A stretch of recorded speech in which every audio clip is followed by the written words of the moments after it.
I wish I knew how to quit you.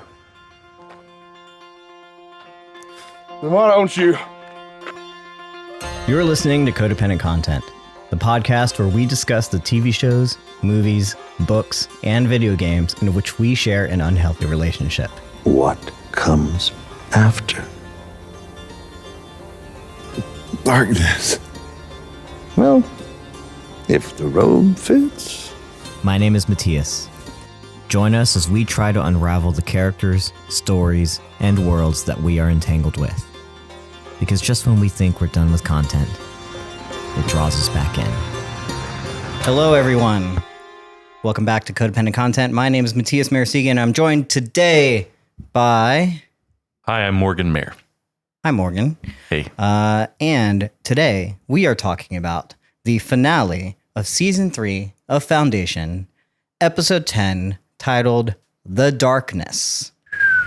What a season finale it was. Lots of things we expected, lots of things we didn't expect. Yeah. And overall, I would say Foundation might be finding its footing after a little bit of roughness. Yeah. Seems like the response is pretty good. People seem to like it again. And I can't wait to talk about it. Can you, Morgan? I'm down to talk a lot about it. Oh, we're going to talk a lot about it. Today I am drinking, thanks to Morgan, inspired by The Darkness. We got a dark Manhattan. Is that what you called it? A dark Manhattan? Black Manhattan. A black Manhattan is what I'm drinking. Yeah. Yours is a special. Mystery seems beer. Like a mystery beer. Yeah. It's just it's a low fill from the brewery I work at. The ones that don't have quite enough beer in it to sell get put on a shelf and then I take them home. Nice. Yeah. Perks of working at a brewery. But yeah, if for some reason you're new to the podcast, welcome. Glad you're here.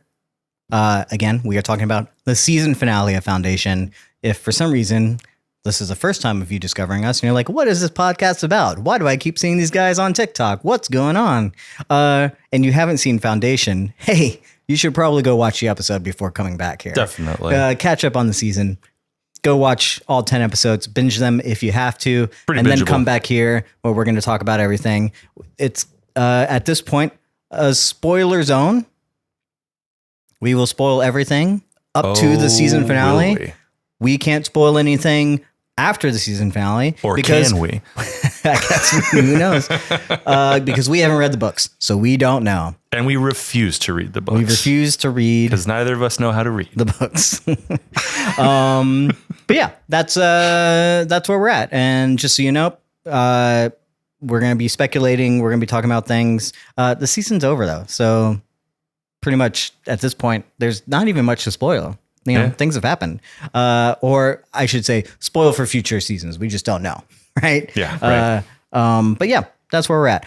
Before we get into the episode, though, I do want to address something that we've kind of been talking about in the sense that the past few episodes we have not been super high on. You know, it's been a rocky season, as I mentioned before. I think I had speculations and I brought it up before. I wondered if the writer's strike had something to do with this. We know that Foundation takes 2 years to make between writing and shooting and doing VFX, all the different things. So obviously writer strikes or the actor strikes, anything could have had problems going on with it. Well, Morgan, I did my research. Uh-oh. And I'm excited to share. I have some information. So yeah, here's the information. Here's the down low. Here's the secret nitty gritty. Ooh, what happened behind the scenes? Trouble, drama, craziness. Wow. So it turns out with the WGA strikes, things were postponed. That said, postponed doesn't necessarily mean that there was a problem with the writing, right? That they didn't have their writers. In past writer strikes, they usually hire new writers that are not union, and then it's crossing the line, and then they just write shitty things and whatever. In this case, they just postponed things. They brought the writers back and everything's okay. Right. So they still got to write what they wanted. Okay. But there was a postponement. Maybe leads to some credence of how maybe things could have been rushed or anything like that. Who knows? There was some changing up of the writers in the writer's room, and some people got bumped up from season 2. That's great. It's cool. The problem happened in a year later when they started filming. Now, scripts are typically done. Goyer has come out and said he does outline everything, that there is a plan for things. So we do have outlines for stuff. It's not like they're going in blind for things. Because of the strikes, because of COVID, because of other things that have happened, Apple has been losing money. And this coincided with budget cuts and spending less on shows than they'd been spending. And I will say, one of the things that drew me to Foundation, especially season 1 and 2, is because it's a very expensive looking show. Looks good. They're putting a lot of money into this. Looks real good. And which was great. They're giving sci-fi what I feel like it needs. Yeah. But unfortunately, Apple is making cuts, budget cuts. So when they showed up to film in Prague, apparently the crew and cast showed up in Prague, which is where they film everything, to film, and they were all sent home because there was supposedly budget restraints, problems that they had to figure out in order to get with these cutbacks. Whoa. Goyer, at this point, David Goyer, the showrunner at the time, decided to step back. He still had writing credits. He still directed 1 episode, but at that point, he would no longer direct any more episodes, and he would just be strictly a writer. But he would no longer be showrunning. And Ian Goldberg was brought in to showrun this season. So I think there's a lot of confusion. Season 4 has been renewed, or was already in talks to be renewed since the beginning of the season. I guess officially renewed before this episode dropped. Yeah. But Goyer was already not show running in season 3, even though all reports are saying he's not show running season 4, but he also didn't show run this season. And then next season will be show run by 2 different people, Ian Goldberg, David Cobb. I didn't look them up. Don't really know what their credentials are. I know one of them worked with Goyer in the past, so hopefully we're in safe hands. The idea being we need someone who could bring this in under budget, within our constraints, that kind of thing. Even the line producer left. There's a little bit of switching around, so there's some creative differences going on there. I would say this, for me, I don't know about you, Morgan, would explain why things feel a little less, I guess, where the pacing has been off. We haven't, used a whole lot of CGI, I guess. Yeah. I think the budget cuts do show this past season, and would explain to me like why also things feel a little bit stretched out in a way to like maximize their budgets. The stretch is where I notice it. I feel like overall, and I really did like this season. I know we're going to talk more about our general thoughts of the season in a second, but I think like my big note is going to be like, it was an awesome season that felt like 8 episodes and it was 10 episodes. Sure. But yeah, I agree. That makes sense to me. Yeah. I do have this quote from Goyer, who talked to The Wrap recently. There is a really cool interview. I encourage everyone to go read it if you can on The Wrap. I think it came out today. Today being Friday, September 12th. 12th. All day. And yeah, go read that. It's got a lot of good tidbits from Goyer. And this is what he said about leaving the show. The show is very expensive, and they lost a lot of money during the strike, and justifiably wanted to recover some of that money. So they wanted to lower the budget, which is totally their prerogative. I was having a hard time figuring out how to keep doing my vision of the show on a smaller budget.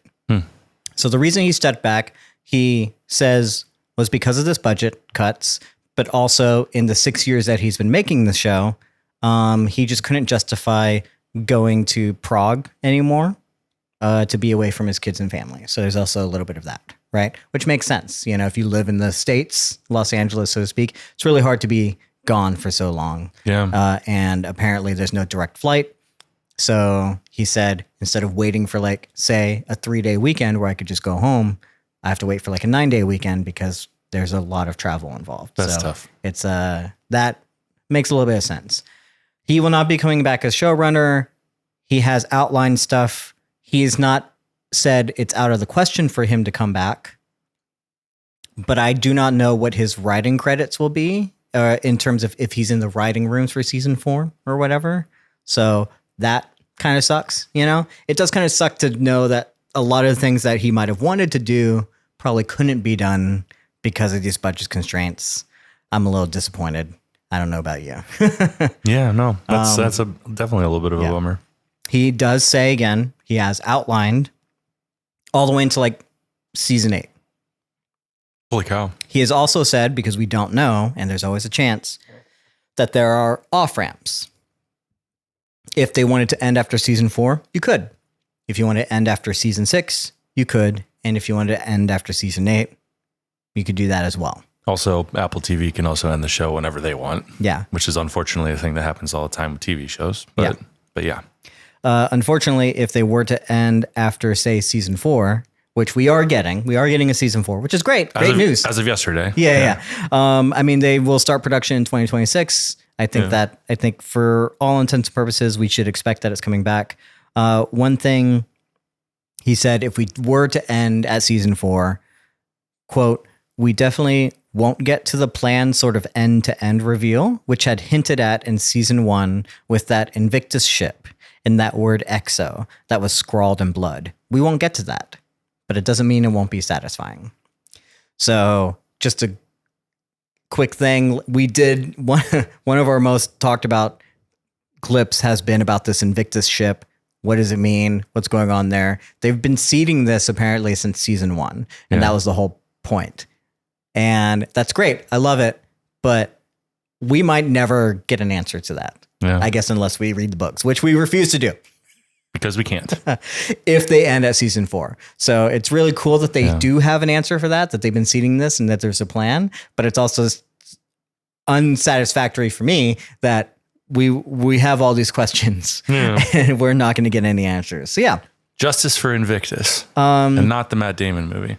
Anyway, that's a little bit of inside baseball, as it were, into how production has gone and how things are being made and what's kind of going on with everything. Again, I have a few more quotes that I will get into in terms of spoilers for this episode that he talks about. It's a really good interview. I do encourage everyone to go read it. It's really interesting. But yeah, I would say that his absence, whether it's truly matters or not, to me felt noticeable. So that's unfortunate, you know, and I apologize for everyone where I talk about a season. It always ends up that I'm like, hey, you should all watch Foundation. And then we get to a season that's like not as great as a thing that I was championing, but hopefully it can come back. Hopefully we can, see it rise back to the top of the sci-fi canon, you know? And we always have our down things. Yeah. And for what it's worth, I still love the show. I would still recommend people watch it. I think it's awesome. Yeah. I think that, this might be the weakest of the 3 seasons, but I still think it's quite good. Yeah. On that note, without further ado, I think we should get into our general thoughts with season 3, episode 10, titled The Darkness. Yeah. And as well, Morgan, what are your thoughts on the season as a whole? Yeah. Well, I might as well jump off from what I said earlier. Yeah. I mean, I think that I love this season. I think it's really fun. I think that there's a lot of really big progressions that come, not full circle, but that like come to conclusions or lead us to really, really new potential places we could go by the end of the season. I think there's just, for me, they're in the middle of the season, there's a bit of a lull. I think in that like episode, like either 5, 6, 7 or 6, 7, 8 range, there's a couple episodes that felt like they were milking it. And this could have been a 7 or 8 episode season instead of a 10 episode season. But I loved it. I love the season. I love the episode. And I think it's cool because it's like a lot of stuff, a lot of big tensions kind of got resolved. Sure. But the ways in which they got resolved lead to a lot more new tension where I'm like, oh man, okay, I don't know what season 4 is going to look like. It's kind of crazy. So yeah, I was excited about it. I'll keep it that vague. No, absolutely. Yeah. I feel like the episode had some major surprises that I'm really happy about.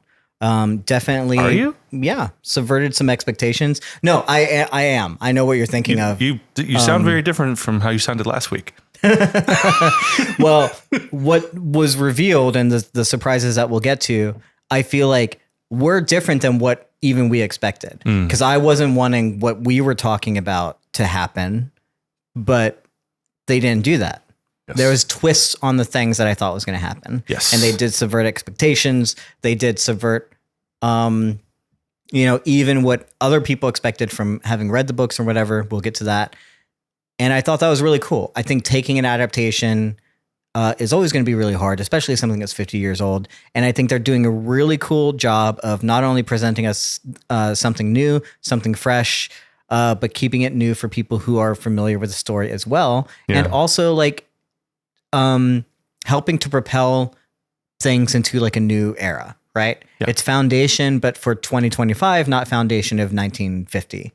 Which to me is really great and always powerful. As far as like the season goes, as much as like we have been down on a few things, I am I'll be honest, my swashbuckling meter, which I didn't know was a thing until we started watching Foundation. It's kind of been a bit. It's not like I'm going to have a swashbuckling meter in everything I watch, but for this show specifically, again, if you mention swashbuckling, you better give me swashbuckling. And unfortunately, I don't think they delivered. I think they tried. On the episode or the season? Both. Wow. I think attempts were made, and that's great. But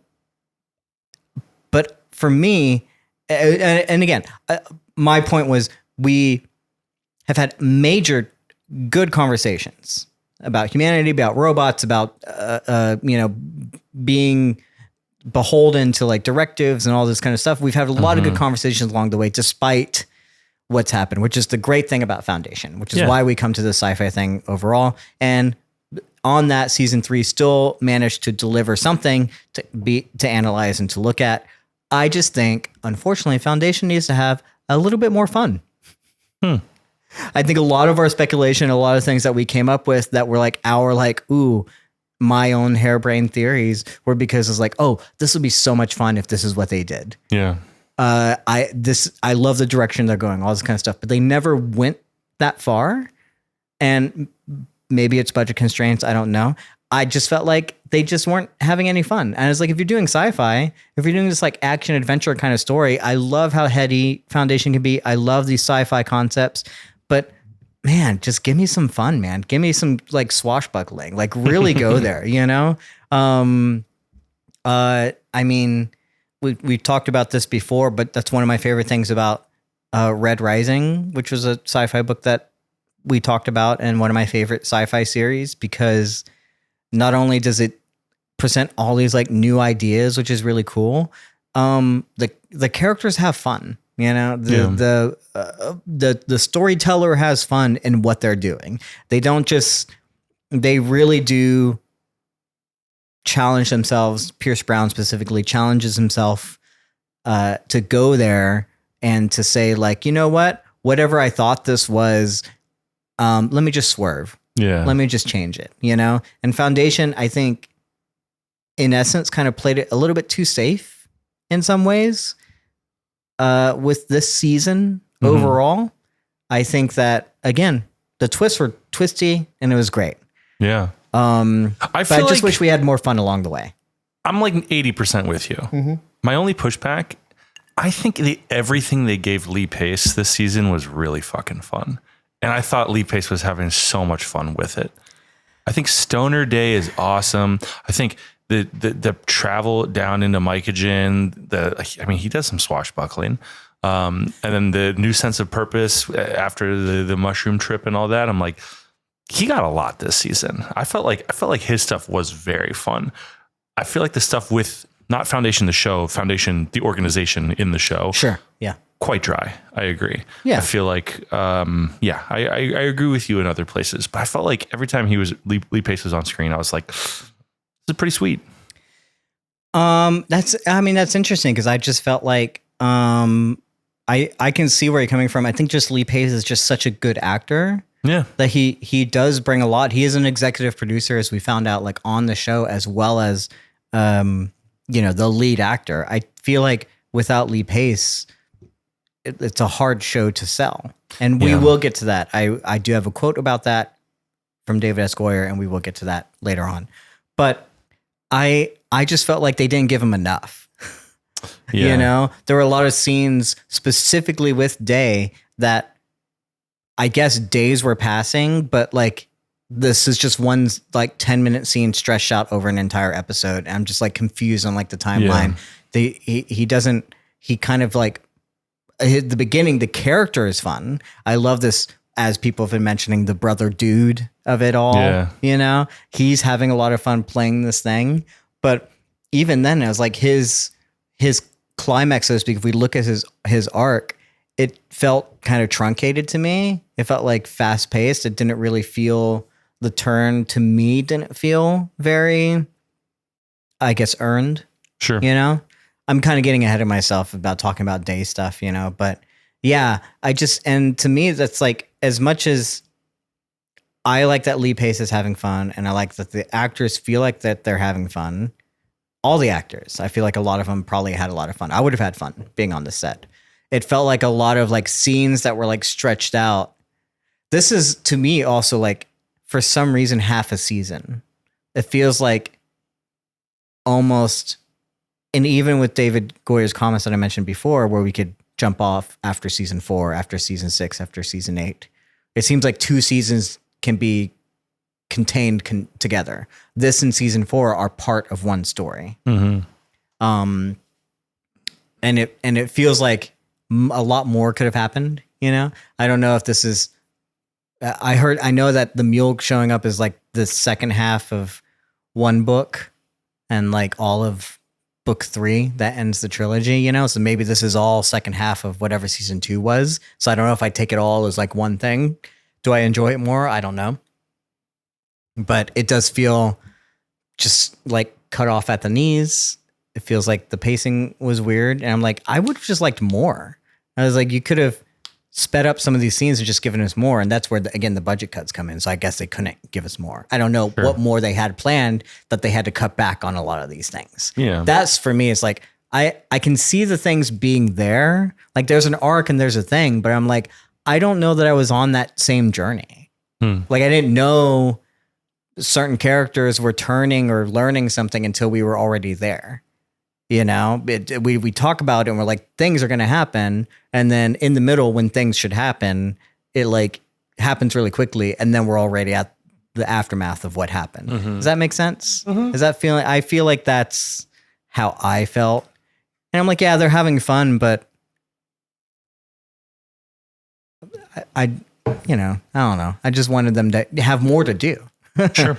I don't know. So yeah, I mean, that's just general thoughts, I guess, on the whole season or whatever. For sure. That said, I still love the show. I'm excited after this episode, like where it could go. I am also worried about where it could go. Yeah. And that's speculation on characters that we've lost, and lost some big ones. Characters that we've gained, you know. Mm-hmm. It's a different show. This one, between season 3 and 4, I don't think we'll have as much of a time jump too.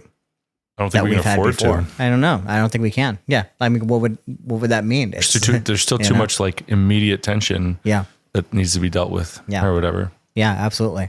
Do you have any more general thoughts, Morgan? Anything that you want to talk about? I mean, they showed us a lot of men without shirts on, and we got dusk finally by episode 10. We did finally. But I think we had a few episodes with no one. But we also never got Harry Seldon without a shirt. No sexy Harry. And I guess that's true. Yeah, I guess like to that end, like what the fuck are we doing even? If we can't get Harry Seldon without a shirt after 30 episodes, Anyways. New goal for next season. Every actor should have it in their writer. Yeah. Shirt off. We'll start a petition. Absolutely. That said, let's do our, whatever we're going to call it, deep dive. Cool. Or, let's jump off from one orbit out the window, down into the atmosphere, into the Beggar's Lament. We all know what we're talking about, right? We know where we're going, right? I'm trying really hard to make this work, right? Into The Descent. Foundation, season 3, episode 10, The Darkness. I think let's start with Foundation versus the Mule. And you know what, Morgan? It's really hard to talk about this episode. I don't even want to. I don't think we can just keep teasing it. There's going to be a lot of fucking spoilers in the next 2 minutes. I don't think we can not talk about it. It kind of ruins everything not ruins, but all my notes. It's like, okay, well, that happened. We got to talk about it. How do we not talk about the elephant in the room? Morgan, why don't you give us the lowdown, the secret? Who was it the entire time? Yeah, so Who was taking control? Gale kills the mule, the one who we've been calling the mule. Yeah. And then Gale is like, I'm still sensing something. There's a presence. And Magnifico's in the room. The man that we've been thinking, it's got to be him. Yeah. And it's not. Because it's getting stronger as someone's coming down the hallway. Enter the love of Mattias's life. Beta is the real mule. Are you heartbroken? I thought it was a pretty good twist. M. Night Shyamalan-esque. How do I? What can you say? You're attracted to powerful women.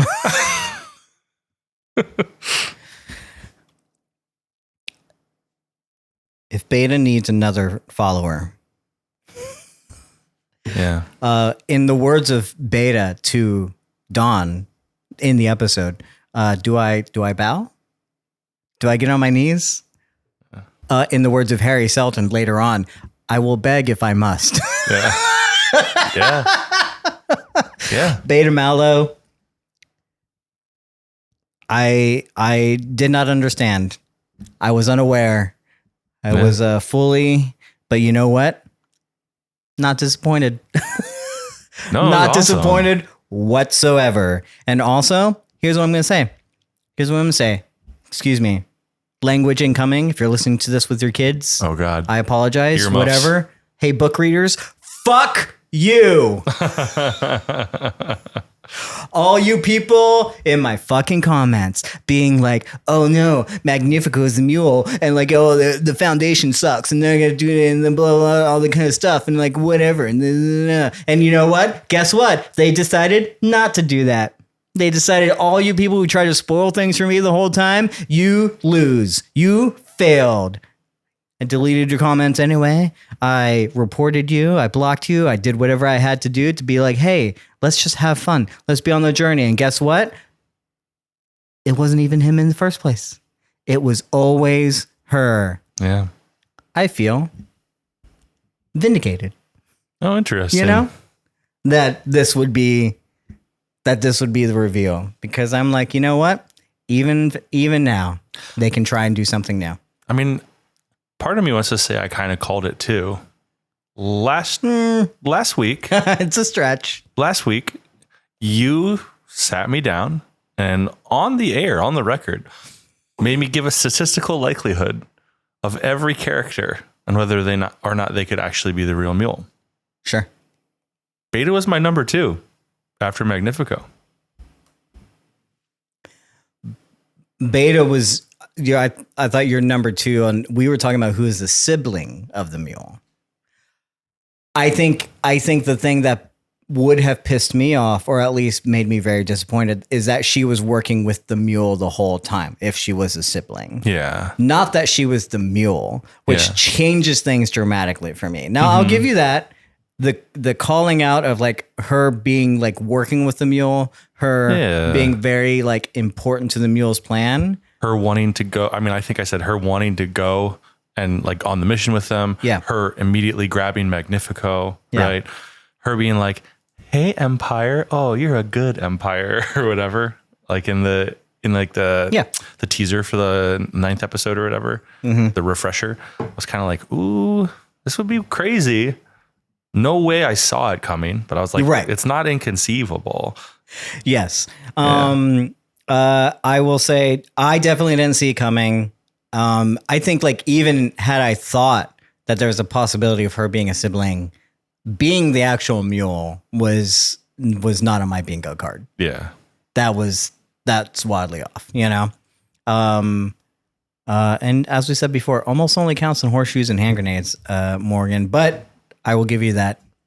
You were thinking about what could be possible more than I could. And I will say there are reasons for that, as I will get to with these quotes. But first, I want to mention this comment from Sarah that I got on YouTube.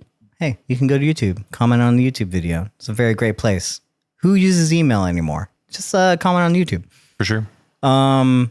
She mentions that Beta would possibly be more of a sibling. And then, quote, it started with the look at the party when Torin was injured by the Mule and she was standing with Magnifico. To me, it seemed like she wanted to go over and help him, but was also somehow stuck in the situation, and you can really see that in her expression. Also, unquote. I said this was her talking about the sibling. I do, if I recall correctly, she was actually positing that Beta was a Mule, and this is why. Sorry. Back to the quote. In the episode where she's talking to Torin's uncle, she says something like Torin is her treasure. Something that, unquote, something that to me was was noticeable, but was a very heartwarming thing. It's like, oh yeah, like, because you're married to this person. That's your treasure, you know? Not that this was like your like belonged to you. Your toy. That was like, yeah, that was a very interesting thing. Yeah. Did not pick up on that whatsoever. At least very deceiving, but great callback. Great look at that, right? Yeah. Didn't the Mule have something to do with that pirate? And only a pirate would talk like that, right? What's also weird is that we know absolutely nothing about the wedding, and whenever the wedding is mentioned, Torin always looks at his ring strangely. Maybe she manipulated it somehow or something if it turns out she had something to do with the whole thing. Also, the scene in the infirmary where she tells the Mule to leave the room after he talked to Dawn and Mule just listened to her, that seems pretty weird to me, unquote. A lot of things when you go back and watch. Yeah. I will also mention, for me, one thing that I recall was a look that she gave to Han when he was trying to convince them to go to the party. Yeah. Right. And she's like, of course we know about this, all the kind of stuff you think we don't care. And there was just like a look, a cutaway to her while he's saying something. I don't remember what it was, but that was always like a weird look. Like she's like disgusted or just kind of annoyed by him, you know, because it seems like she was around and doing her thing, but also just she didn't expect Han to show up and drag them to this party, you know, and just kind of went with it now that we're looking back on it. But she was just having fun on her honeymoon and she seemed like annoyed, like, why are you bothering me? Yeah. Kind of thing, you know? Totally. And now we know why. So a lot of things when you go look back on it, very interesting. I like that comment. I liked piecing it all together for me. At this point, we hadn't known. She left that comment. We didn't know the episode hadn't dropped. Impressive. And now we know. Now there's a lot of things to look at. So yeah.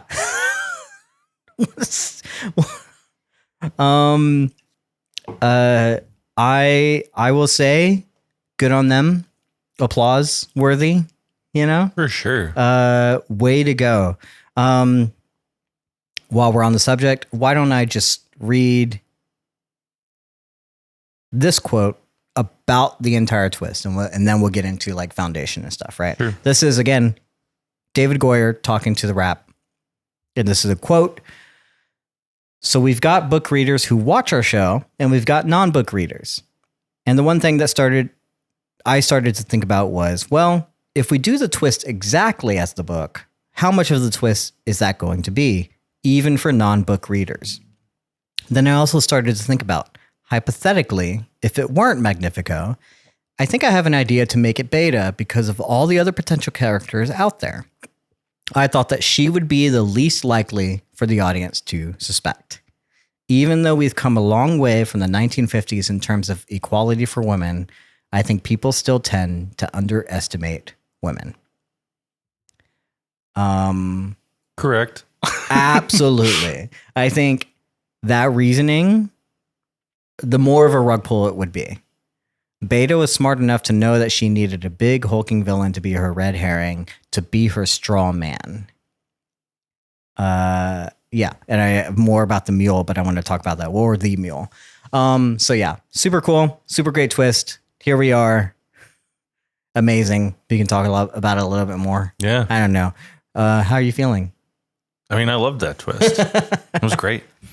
Yeah, I feel deceived and a little bit heartbroken for Torin and myself. He's gonna have a tough And season 4. We have to talk about that. I don't know what this is, but honestly, this is great. I love the idea that we can still present this twist in 2025. We can subvert expectations. And yeah, why can't a woman be the most unexpected choice? And of course, great character to use. Yeah. You know, I don't know what Beta's purpose was before in the books, but I'm even more excited to see where she goes with this. Yeah. Because yeah, it's not a typical villain. And honestly, I'm kind of on her side, but let's talk about that. So, Hey man, rooting for villains is fun. yeah, It's absolutely. It's like, dude, I know tons of my favorite movies and shows where I'm rooting for the villain. Yeah. Those are a lot of my favorite shows. I mean, to be honest, as we said, Foundation 2 is not looking great. Not particularly compelling. They're not fun to be around. No. They're not giving us anything. So who else should we root for? You know? Speaking of which, Foundation, you know, they do a little bit of I guess SEAL Team 6 action. It's almost swashbuckling. What's swashbuckling about it, would you say? I don't know, they got guns. Of them entering this thing. Running around, you know, throwing decoys and fog and stuff, you know, rescuing people, knocking out floors. Okay, sure. It's a little swashbuckling. Here's the thing. I'm prior military. We all know that. I'm a veteran. And they always say when you're a veteran, any military-esque thing is going to be ruined. Yeah. And I'll be completely fucking honest. This has been ruined. Yeah. Because, like, first of all, and I understand, we get to, like, why Magnifico is there. But why? Why is Magnifico? Why is Ebling there? What is this group of people? What is this? I get why Magnifico's there. Ebling is the one where there was a reason for him there, but we didn't know that. Assuming we don't know what happens, like why is he there actually? Yeah. Right? What would be the reason to bring these people? Also, it's like, okay, we have Han, Torin, Gale at the most, and then a few red shirts, so to speak. Everyone understands red shirts. I don't need to explain that, right? Please don't. So it's like, it's kind of very, very clear, you know? I think the coolest thing about this is, I do love Torin's little retort of like, hey, you do know I was raised by the traders, like squeeze, not pull. Come on. Yeah. I love that. He's just like, come on, dude. Yeah. I love that. Yeah. Stand up for yourself, Torin. We love that. I love Harry just appearing and I guess getting shot at for the amount of time it takes. They're just shooting. They just keep on shooting. That shit was dumb. I will say, like, it's a great idea at first, and then I'm like, wait. In a world, where holograms exist, they're just gonna unload their entire clips and then reload and keep unloading more clips on this hologram. Yeah. Like what? No, it's not real. Yeah.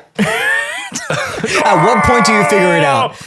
These soldiers suck.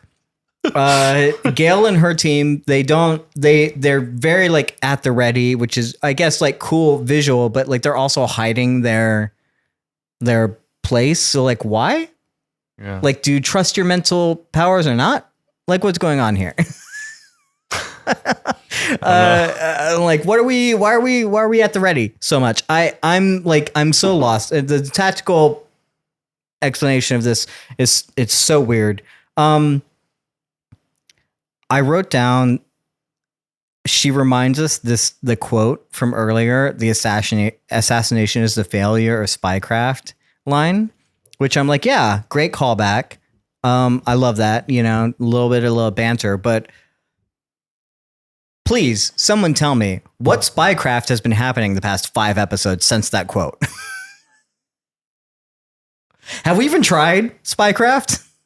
No comment. Have you seen, is a spycraft in the room with us?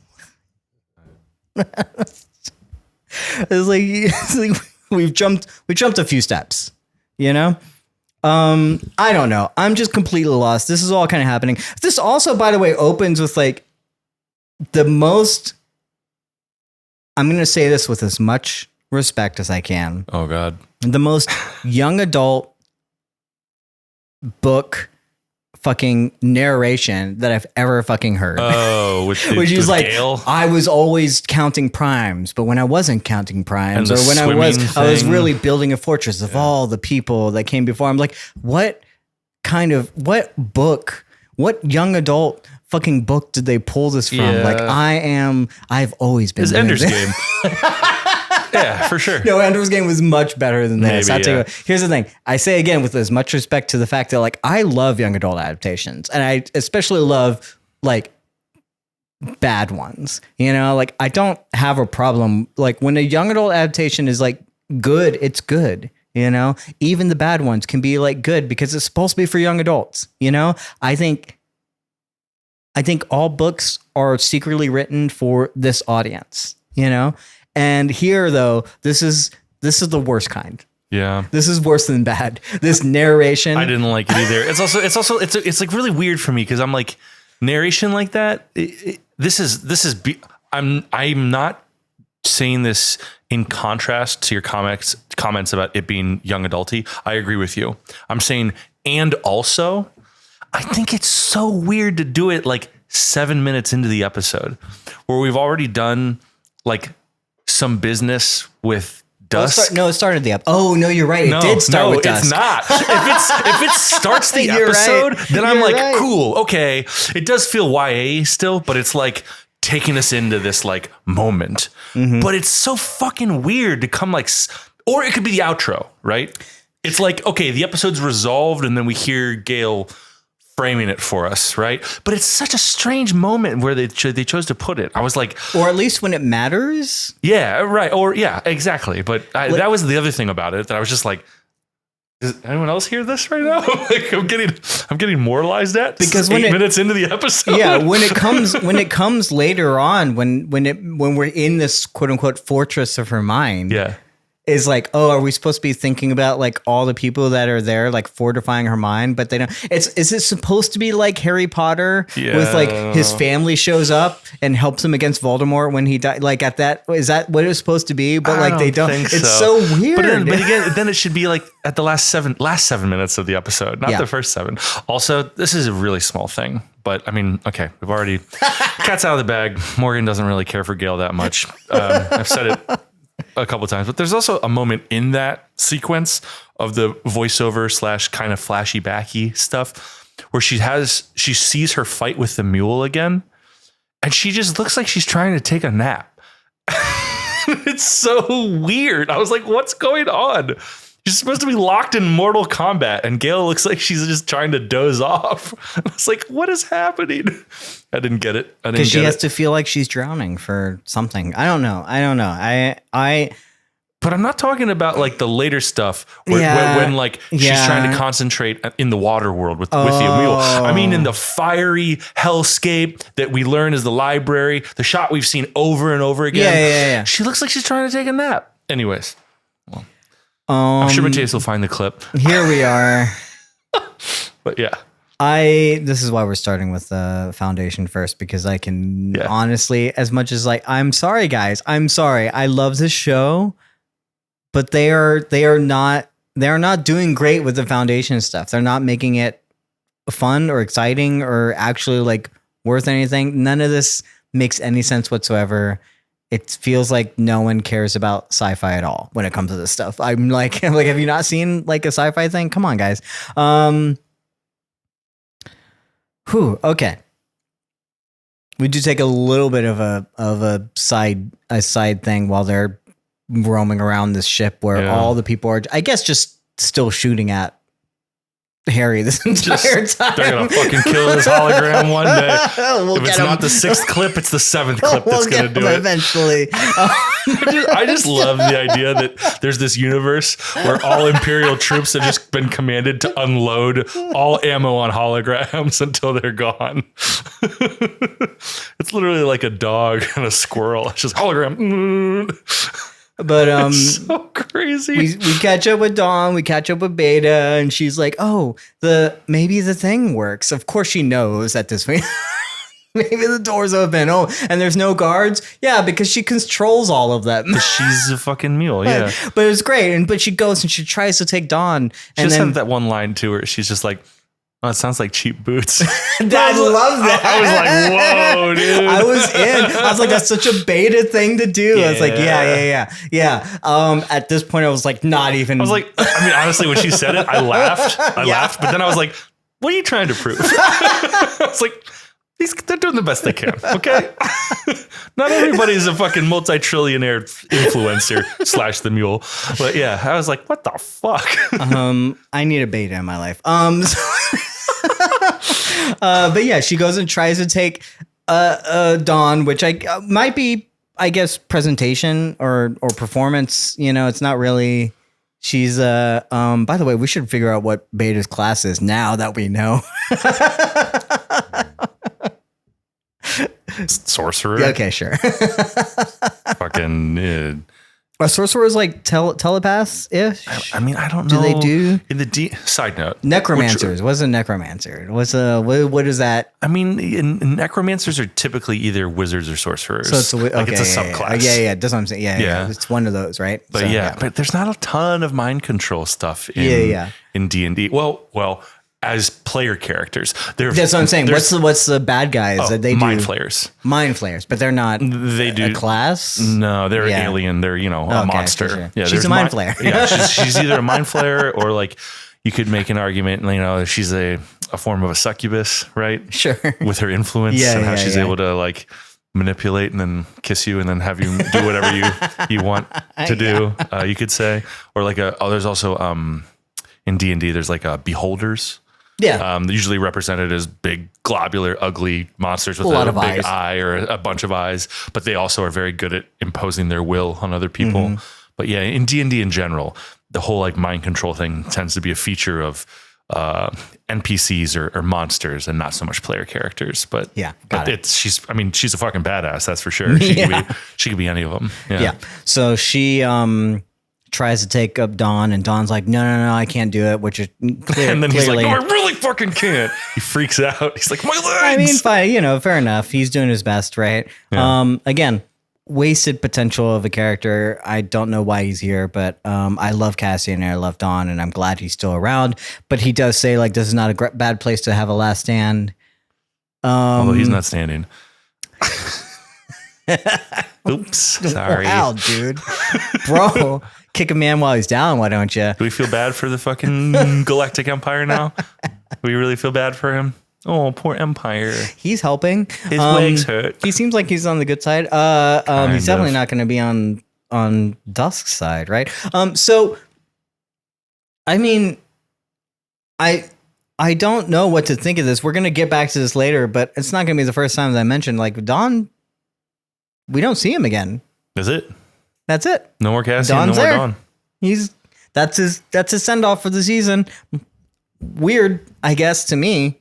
Yeah. I don't know. He's had great potential for an arc and a character, and I'm like, oh man, why do we leave him here? I agree. But I do love that moment where she's like, do I bow? He's like, no, you run. I was like, okay, I'll give you guys that one. Yeah. That one was fun. It was funny. Not delivered the best, you know. It's a little bit wonky, a little bit janky. It also the whole scene is interesting in retrospect, knowing that she's all powerful Mule. Yeah. Because I'm like, well, there's no one else in the room at this point. She could either just compel him to come if she really wanted him, or kill him if she doesn't want him. Yeah, or why not just like take control? Or exactly, or just It's take like control. it's like even if he's like needs to be healed, you know, so to speak. If he really can't walk, I don't know that physically she can make him walk. If he can't, if it's painful, but I mean, maybe I think she could. I mean, she could. They can make him do a lot. Yeah, absolutely. But yeah, like why not reveal your hand here? Obviously for plot reasons, because we need her to reveal it later in a big reveal. Obviously. You know. But this is where it is. Also, she doesn't know what's happening, right? She doesn't know what she's going to run into until she runs into Han out in the hallway. Also, Stephanie just there about to shoot her, and then Han comes up and says sleep, and then there she goes. And again, I'm like, well, there was a character that we also had great potential for, and then also a useful skill this could use on the soldiers who are still shooting the hologram. I just didn't know what make them sleep. Yes. Also, where are all the soldiers? Still shooting at Harry. Obviously. Just so you know. Because the hologram's not dead yet, Mattias.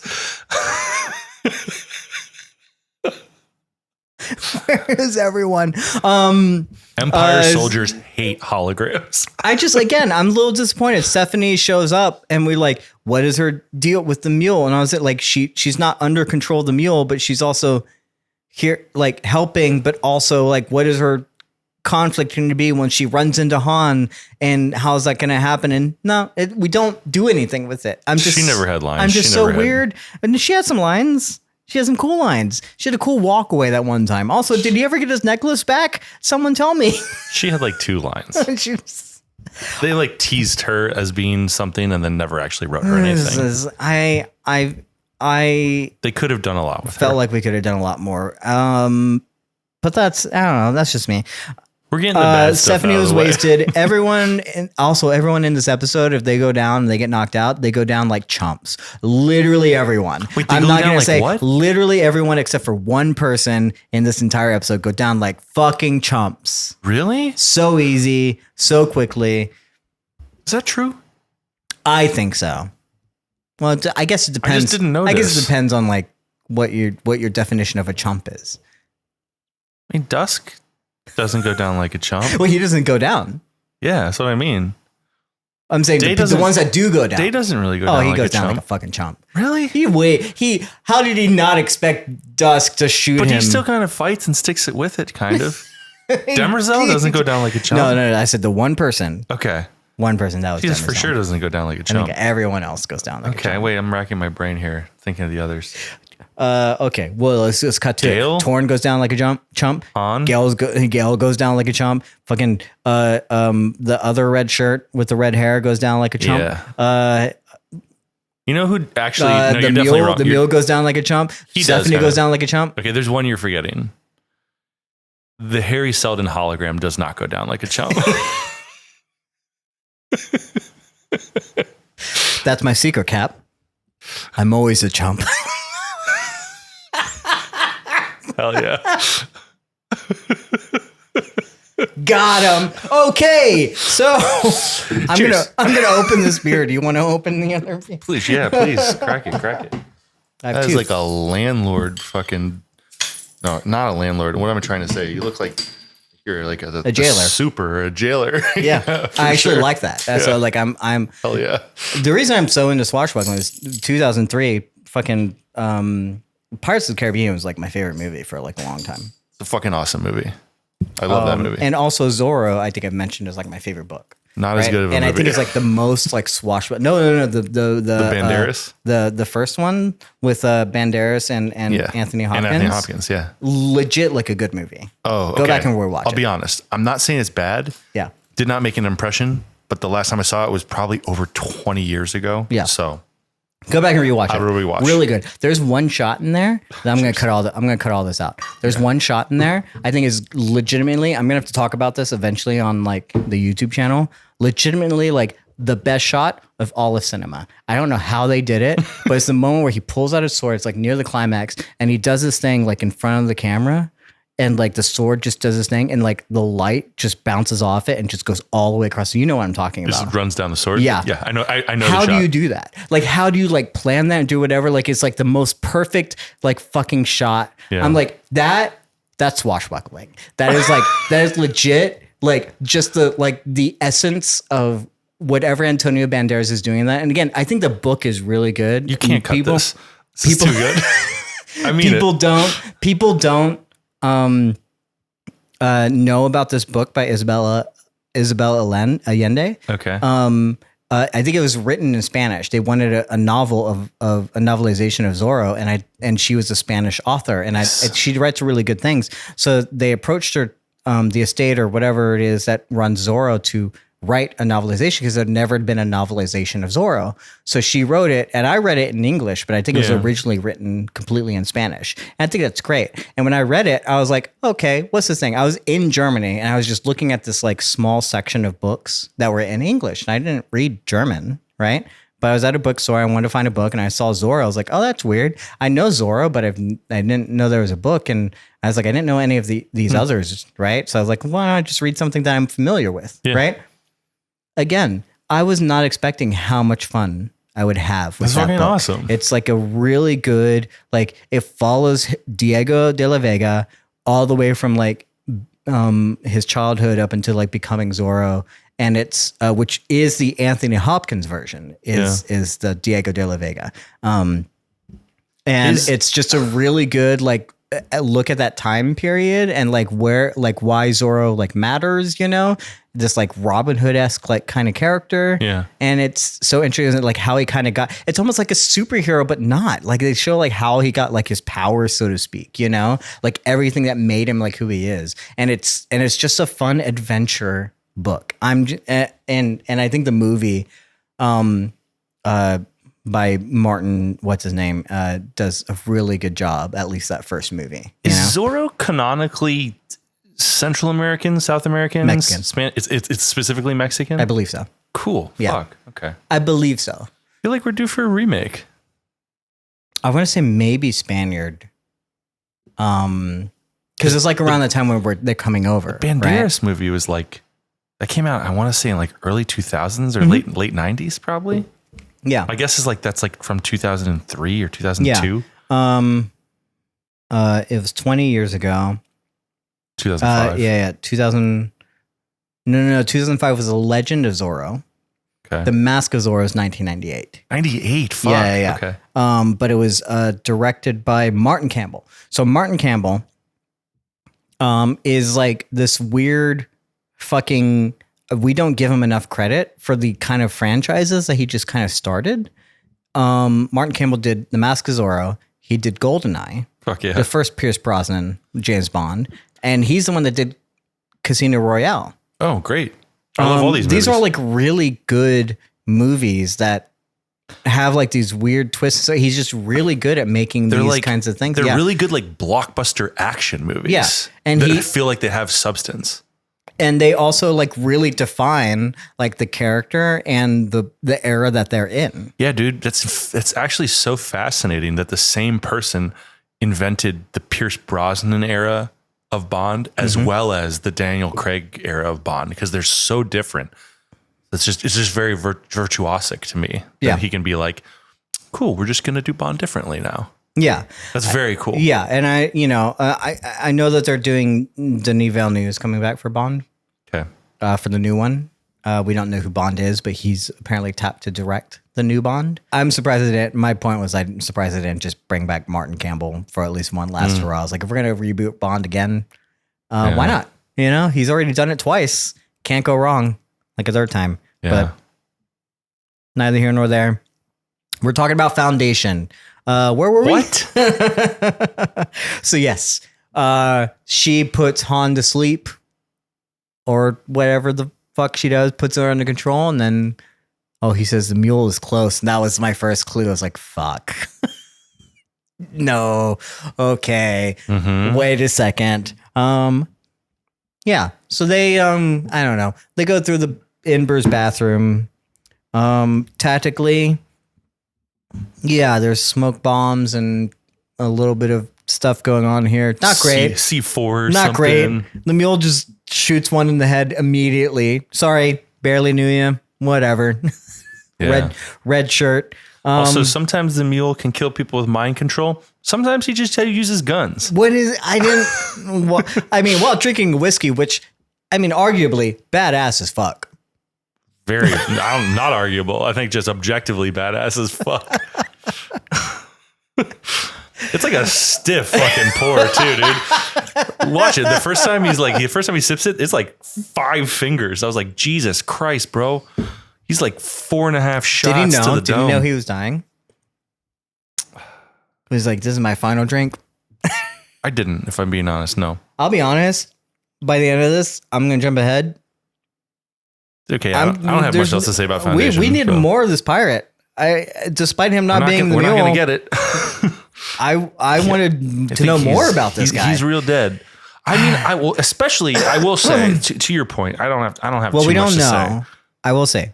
Well, we saw a body, but did we see a body? I don't know. We saw a throat get slit, and I saw all the pool of blood around him. I think he's dead. In the dream. That's why. She did do it. She did. We saw it in real life too. We saw it in real life. I'm just saying. So far, I think I'm like 11 for 11 on calling whether people are actually dead or not on Foundation. Wait a second. I called it with fucking Dawn. I called it with Harry. But they're not dead. Yeah, when are they really dead or not? I think I got them all. Sure.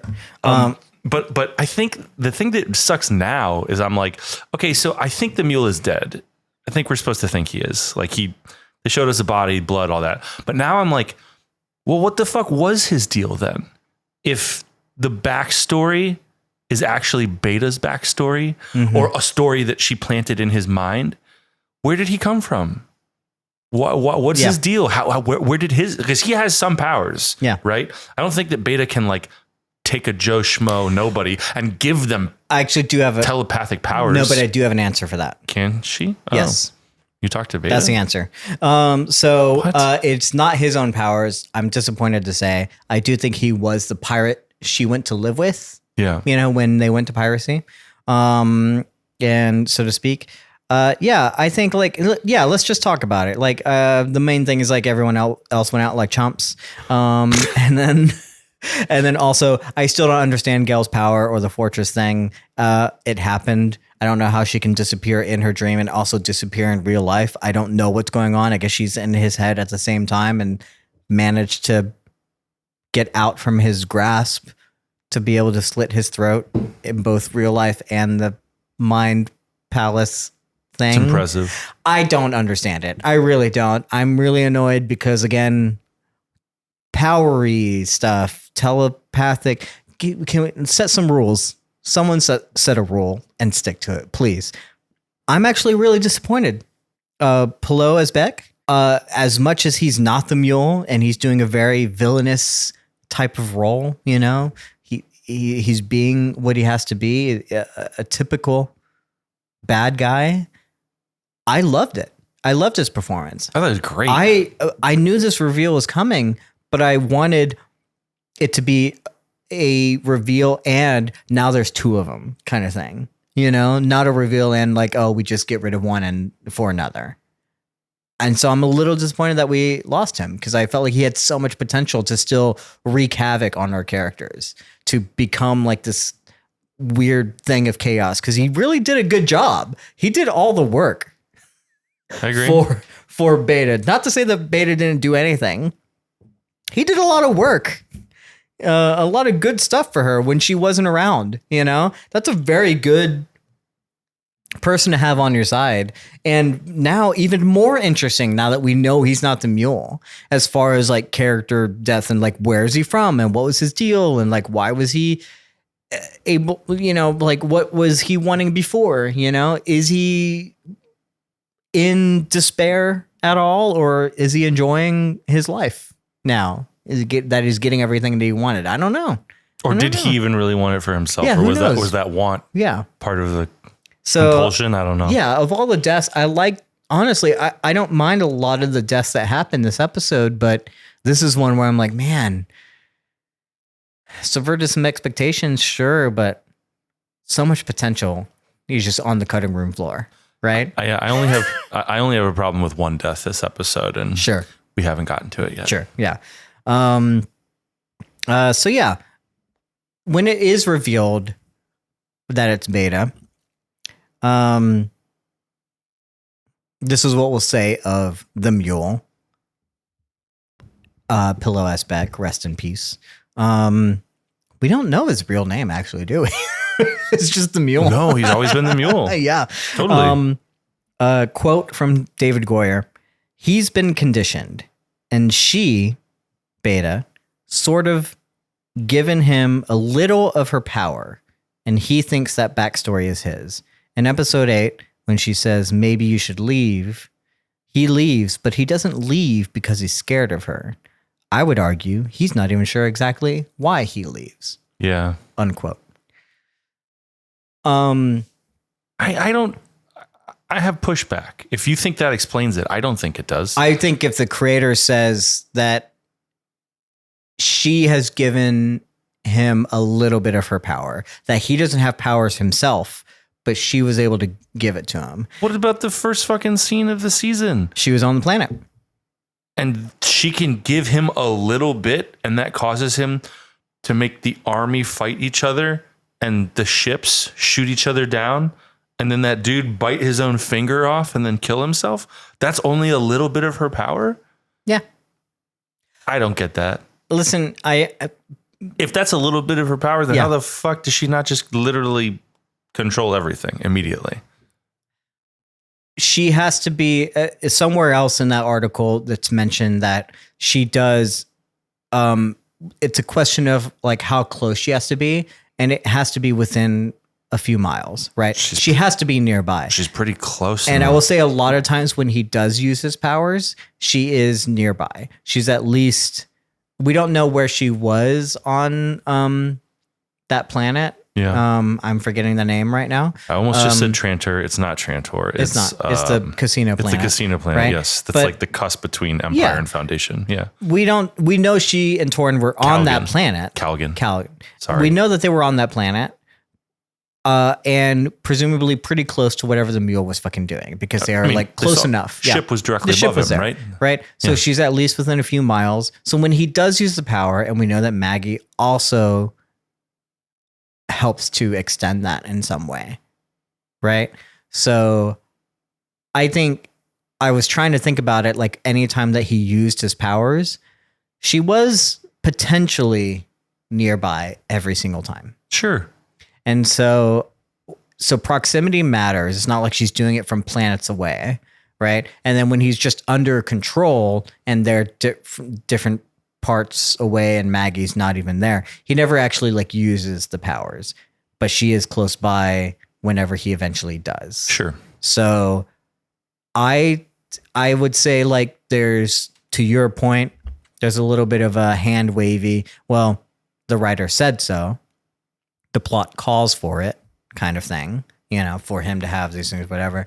But also if the creator is specifically saying that the Mule doesn't have powers and she's giving him that, then I just have to take that for what it is, right? Sure. It's straight from the horse's mouth, so to speak. You know, Yeah, I know what you're the saying. mule's mouth, so to speak. Yeah.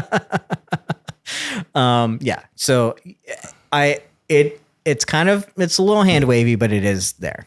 So, yeah. My other question. Mm-hmm. Do you feel like you know what Beta wants? I'm assuming the same thing as everything else. I will. Yes. Well, let's get to that. Because I have a quote. I have a little bit of a thing here, and I don't exactly know, but not a quote from David S. Goyer from the show, right? Because I was curious about that, right? So, let's see. Let's not pass over. She comes out. She reveals herself. Great reveal. Amazing look. I would have bowed down right then if I could. Who cares? Yeah. Torin justifiably looks so confused, right? Again, went down like a chomp. trained by the traitors. Okay, bro. A little disappointed. You put up some fight, and then all of a sudden, nothing. Okay. First of all, I have to ask you, before we get to like what she wants or anything like that, do you think Torrin is under control or not? I'm curious. Do you mean is the implication? Has she been manipulating him the whole Is time? he manipulated or is right? Because I think there's three possibilities. I think he could be manipulated. Mm-hmm. I think he could not be manipulated and ignorant, or also maybe he knows and is just like, I love her and I do what she says. Yeah. My guess is no. That like know what? he doesn't know, Okay. and that I think he's probably being manipulated. Mm-hmm. But I'm not sure. I don't know. I don't think he's being manipulated. The way that she talks about it, she's like, I know, it's confusing. I'll explain it all later. But for now, go to sleep. So it sounds like he's just as lost as anyone else. Mm. While we know that he loves his wife, I could understand where she's like, this is mine. This is my treasure. And she wouldn't want to maybe say, conflate that or damage that by making it a love that she controls the same way she loves everyone else. She actually like fell in love with and wanted Torrin to love her for who she was. Right. So I could see that happening. And especially the way that she says, like, I'll explain it later, makes it feel like that she is not really controlling him. That might have to change. Yeah. If he doesn't like that. So like I would hate it. But yeah, I'm unsure. Mm-hmm. It could be anything, you know. I would be very heartbroken for Torrin if she was controlling him the entire time. But I don't think she is, just because of what she says there, you know. That said, next season, I'm kind of looking forward to Torrin fighting for his fucking wife. Or against. Yeah. I'm not against, absolutely not. But I hope not. But I don't know. She's kind of evil. at the same time, like yeah, she's kind of. Well, no. I will say if he ends up on her side, I'm excited for that because that actually might be an interesting twist as well.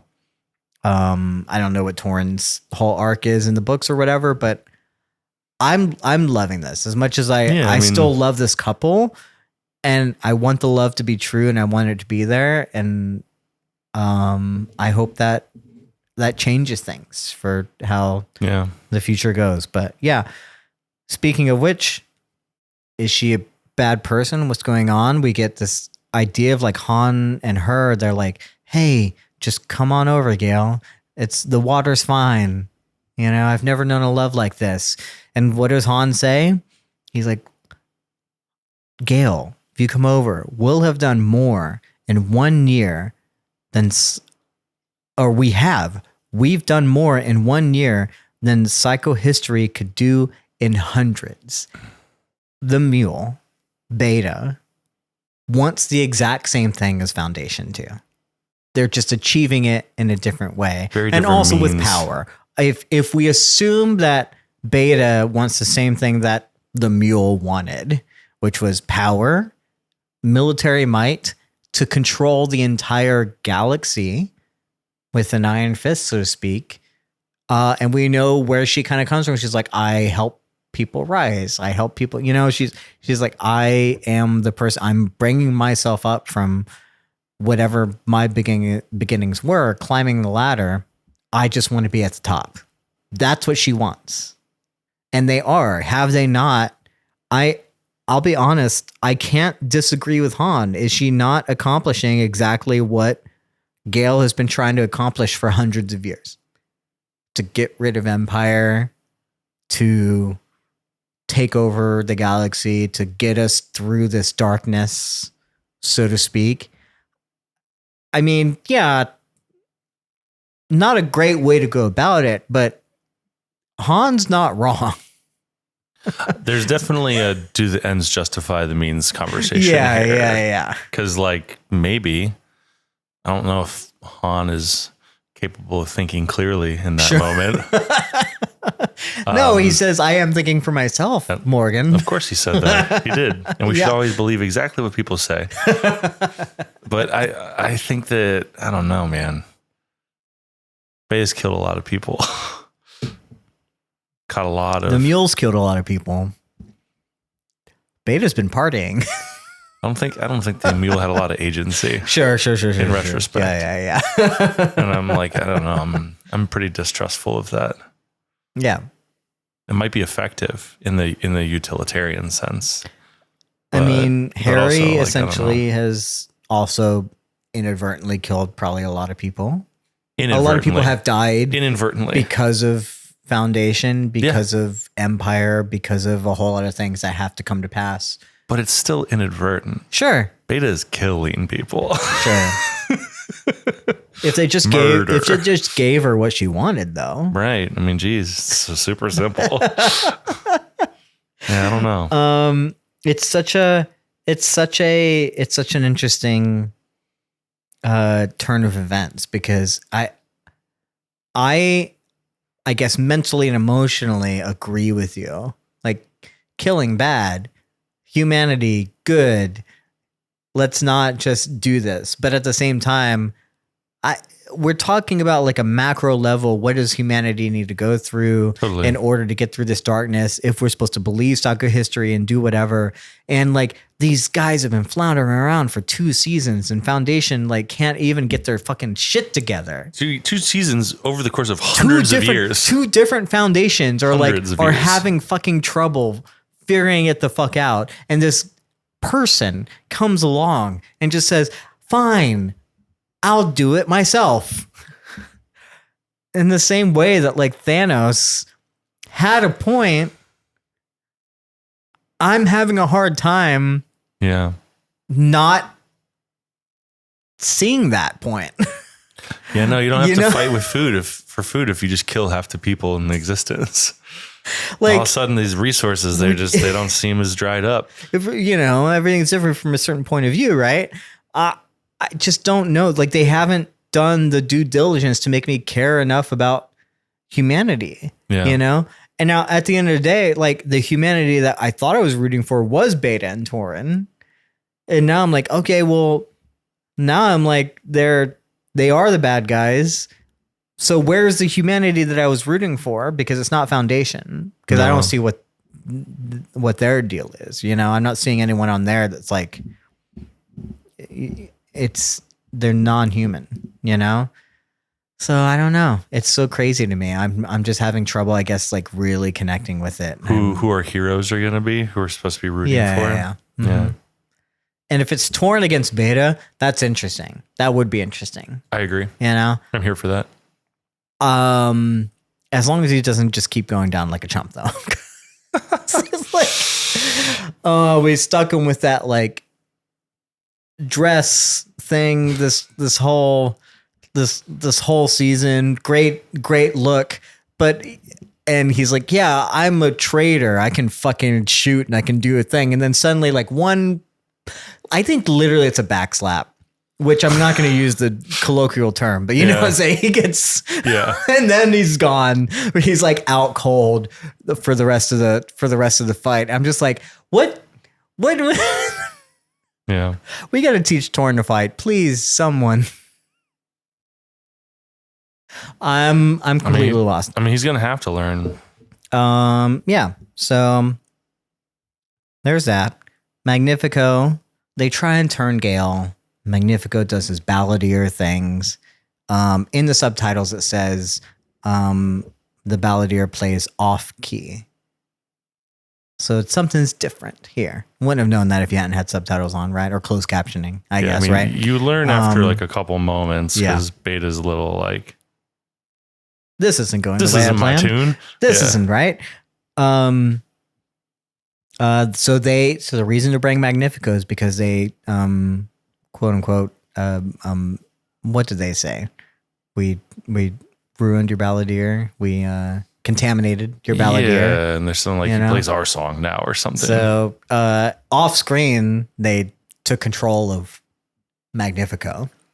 Right, because was it last episode or 2 episodes ago when Gale does like the check-in on everybody? That was last episode. Yeah, and just to make sure that the mule isn't in any of their minds. And then they're like, oh, Magnifico. Buddy, you're mule infested. Yeah. Bring him along anyway. Yeah. And then at no point, like, let us know, like, that they've changed something, you know? They tampered with him. Yeah. You know? Again, I will note the sibling thing we talked for 20 fucking minutes on last episode. We still don't fucking know. I will say, like I said, it's not a thing. I really don't care. But at this point, we might as well say, like, is Magnifico the sibling? Does it really matter? We don't know. Doesn't matter. Balladeer, Magnifico, as it were. I don't fucking care. I mean, even the mule could have been the sibling. I doubt it, but whatever. Not impossible. Totally. But it never came to pass, you know?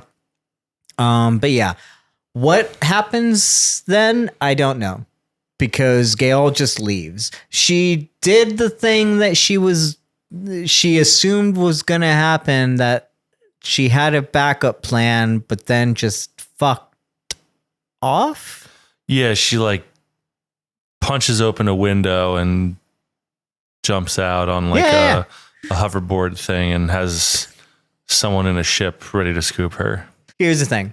I think this is where you were talking about, Liz. This is probably the most swashbuckling thing that could happen.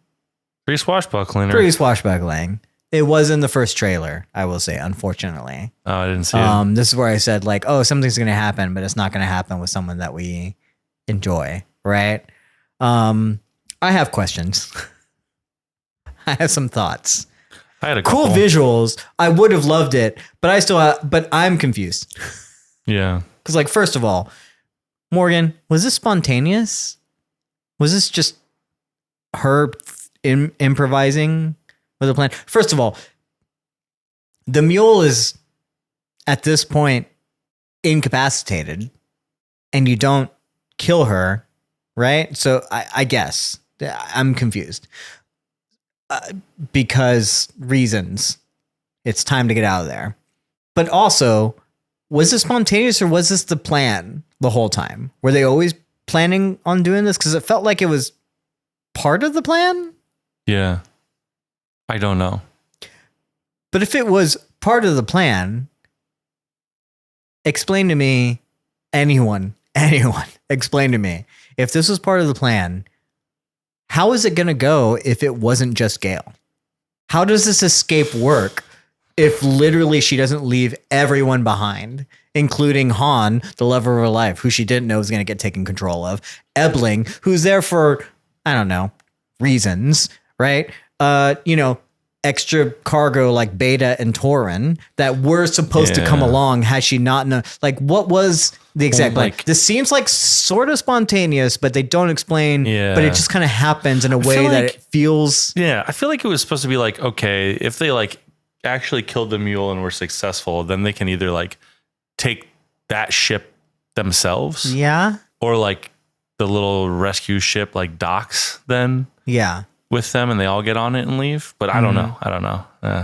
It's way too convenient I'd like a spontaneous, the spontaneity portion of it is the swashbuckling nature of it. Yeah. I have to improvise. I have to do a thing on the fly. Mm-hmm. And the visuals are cool. A whisper ship, the Beggar's Lament coming out of jump in the middle of atmosphere, flames just, is so fucking cool. Yeah. Jumping from near orbit atmosphere to come down. Like, this is fucking awesome. But it also is just so, it's so convenient and precise that the stakes don't ever raise it. Like, we know how this is going to play out. It's not Tom Cruise doing a fucking, jumping, like, what the fuck is going to happen here? How it's like, this was not going according to plan. Oh no, how are they going to get out of this? It's none of that. The stakes aren't there whatsoever. Yeah. And it just kind of like happens to where this person that's driving the ship, no shade to them, but they're like, exactly where they need to be. Not even feels like they know where they're supposed to be and how this is going to go. And they have a net set up and all these kind of things. Everything is going according to quote unquote the plan. Yeah. To where I'm like, this spontaneity nature of it goes out the window for me. Yeah. And so that makes me just wonder, like, well, then what was exactly the plan? Like, what was supposed to happen if there was more than one person here? Because it seems like Gale managed to quote unquote get on just in time. But what if there was more? Yeah. What if two other people had to make an escape? It's not set up, I guess, plot wise for me to really get the stakes of it, you know? Yeah. So I'm a little bit disappointed in that as a swashbuckling. My question was way more like practical, technical. Like, I don't understand, because Gale breaks the window and I'm like, are we in space or not? So physics wise, like, wouldn't that? There's an idea that like they're still within atmosphere. It's like the jump that the what's his name did from the Red Bull balloon, you know, and he did the space jump where he needed to be pressurized enough because he was like in space, but still there where gravity takes hold. To be fair, the ISS is also the same way. The International Space Station is constantly falling. Yeah. So there's not really a point. I think maybe satellites on a different orbit are a point where you just orbit, but even they come down after a time, right? Okay. So I think the ISS is constantly falling, and then it has to keep, I guess, like doing a little bit of a pressure to maintain its orbit, or else it would come down, you know? So I can't get too much in the science or the physics of it, but gravity still has a hold within a certain part, even though you are quote unquote in space or in orbit. So that explains why Gale lives, but also if you smash open a window on something In the vacuum of space, yes. or not in even necessarily the vacuum of space, but like in high atmosphere, many miles above the surface of the earth, I'm like, isn't that going to change the temperature and pressure and everything inside the ship? I don't know. We don't. Whatever. She just leaves everyone behind. It's a little bit of like, okay, what about everyone else, Gale?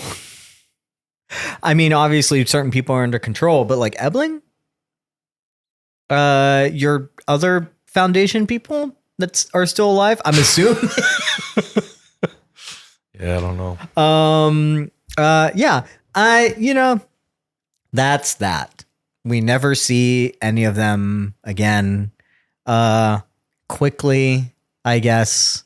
We've been talking about this so much. Yeah. We can move on. Well, let's talk about Harry real quick. You know, he talked about like I wanted a body and you promised me a body, but Yeah. do we feel bad? I feel bad a little bit. I feel this is an AI version of Harry. Yeah. The one that was feeling directive. I have some quotes that are interesting, but yeah, how do you feel about Harry saying like, I just want out. This is not a life. This is not living. Yeah. But also like, it's not Harry, it's an AI. But it is essentially. I don't know. It's like the version of Harry, right? Yeah. But like, neither Harry. The Harry's dead. The real Harry died. Dead. Yes. Right? Neither Harry that we have now, they're both the same version of that Harry. Yeah. Just different, you know? Yeah. Yeah. I don't know. Not particularly compelling for me. I'm just kind of like, it's a hologram robot. Yeah.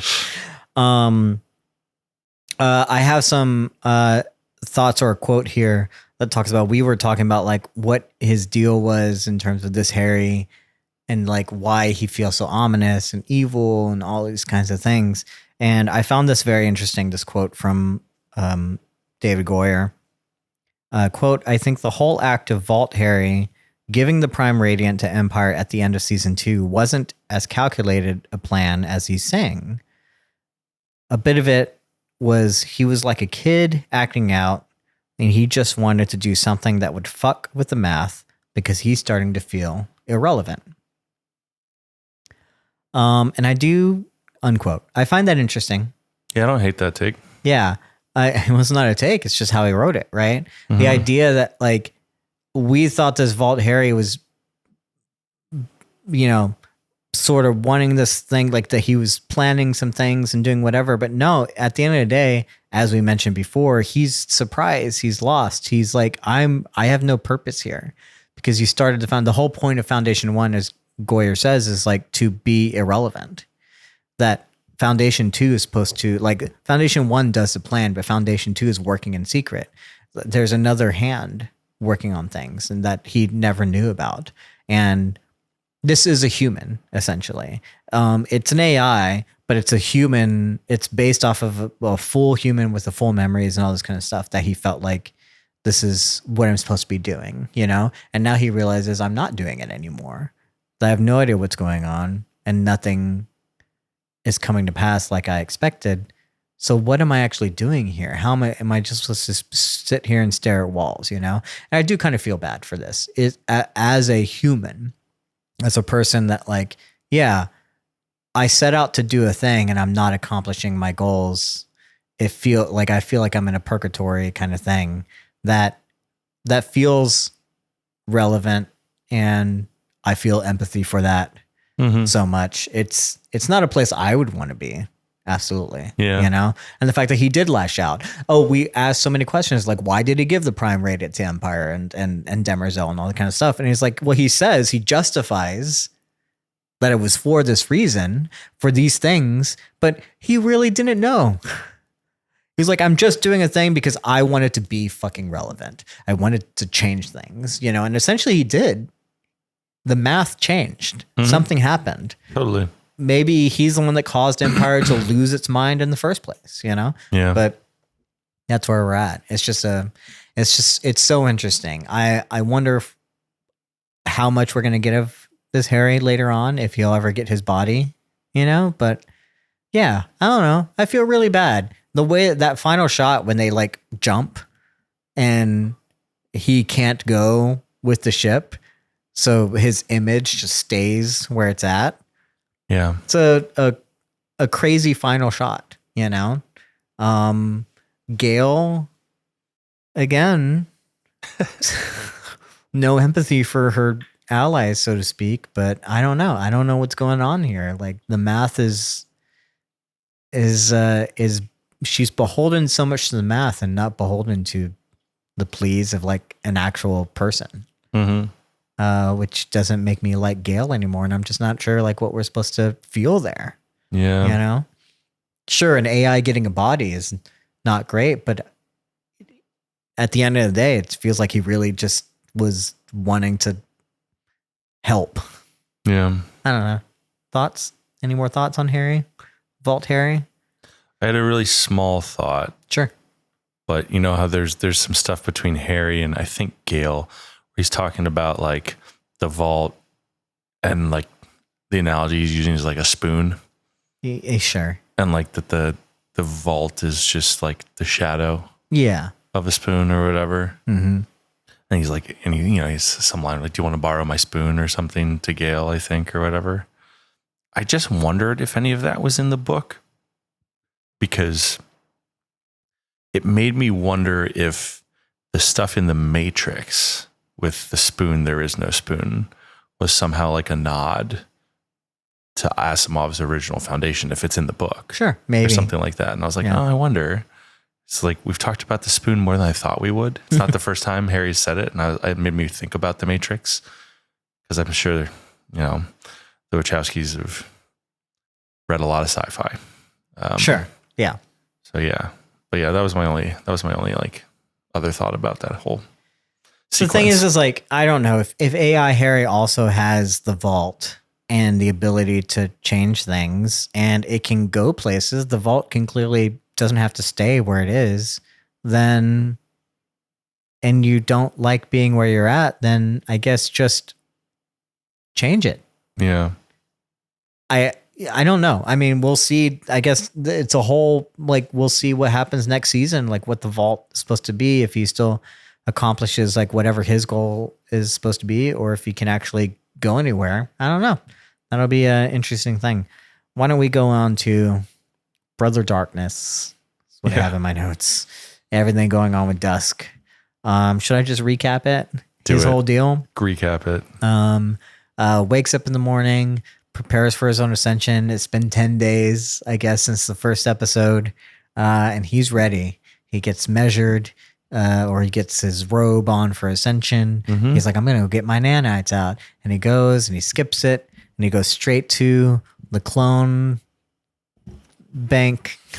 And, does a little sabotage, if you will. A little bit of shenanigans, I would say.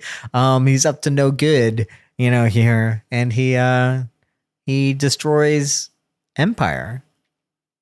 The end of Empire comes because of he gets rid of a lot of Empire. Clones. He gets rid of all but one. There's a clone. lot more clones than I expected. Yeah, there are. There's a lot of clones. I mean, granted, a lot of those Dusk ones were going to have to be killed anyway. No doubt. So he's just helping out, right? Probably right after him. Yeah, right after he ascends. Efficiency. And then he steals the baby clone. Yeah. And takes it. To the Ascension room. Puts it on the Ascension room. Yeah, because he knows what Demerzel's going to do. And Demerzel obviously can't let Empire die. Yeah. Puts the baby on, turns on the nuke button, and Demerzel tries to protect the baby and gets nuked herself. So does the baby. And then... Well, let's get to the throne room later on. Okay. Yeah. Sure. As far as the recap goes, we'll get there. We'll get there. Yeah.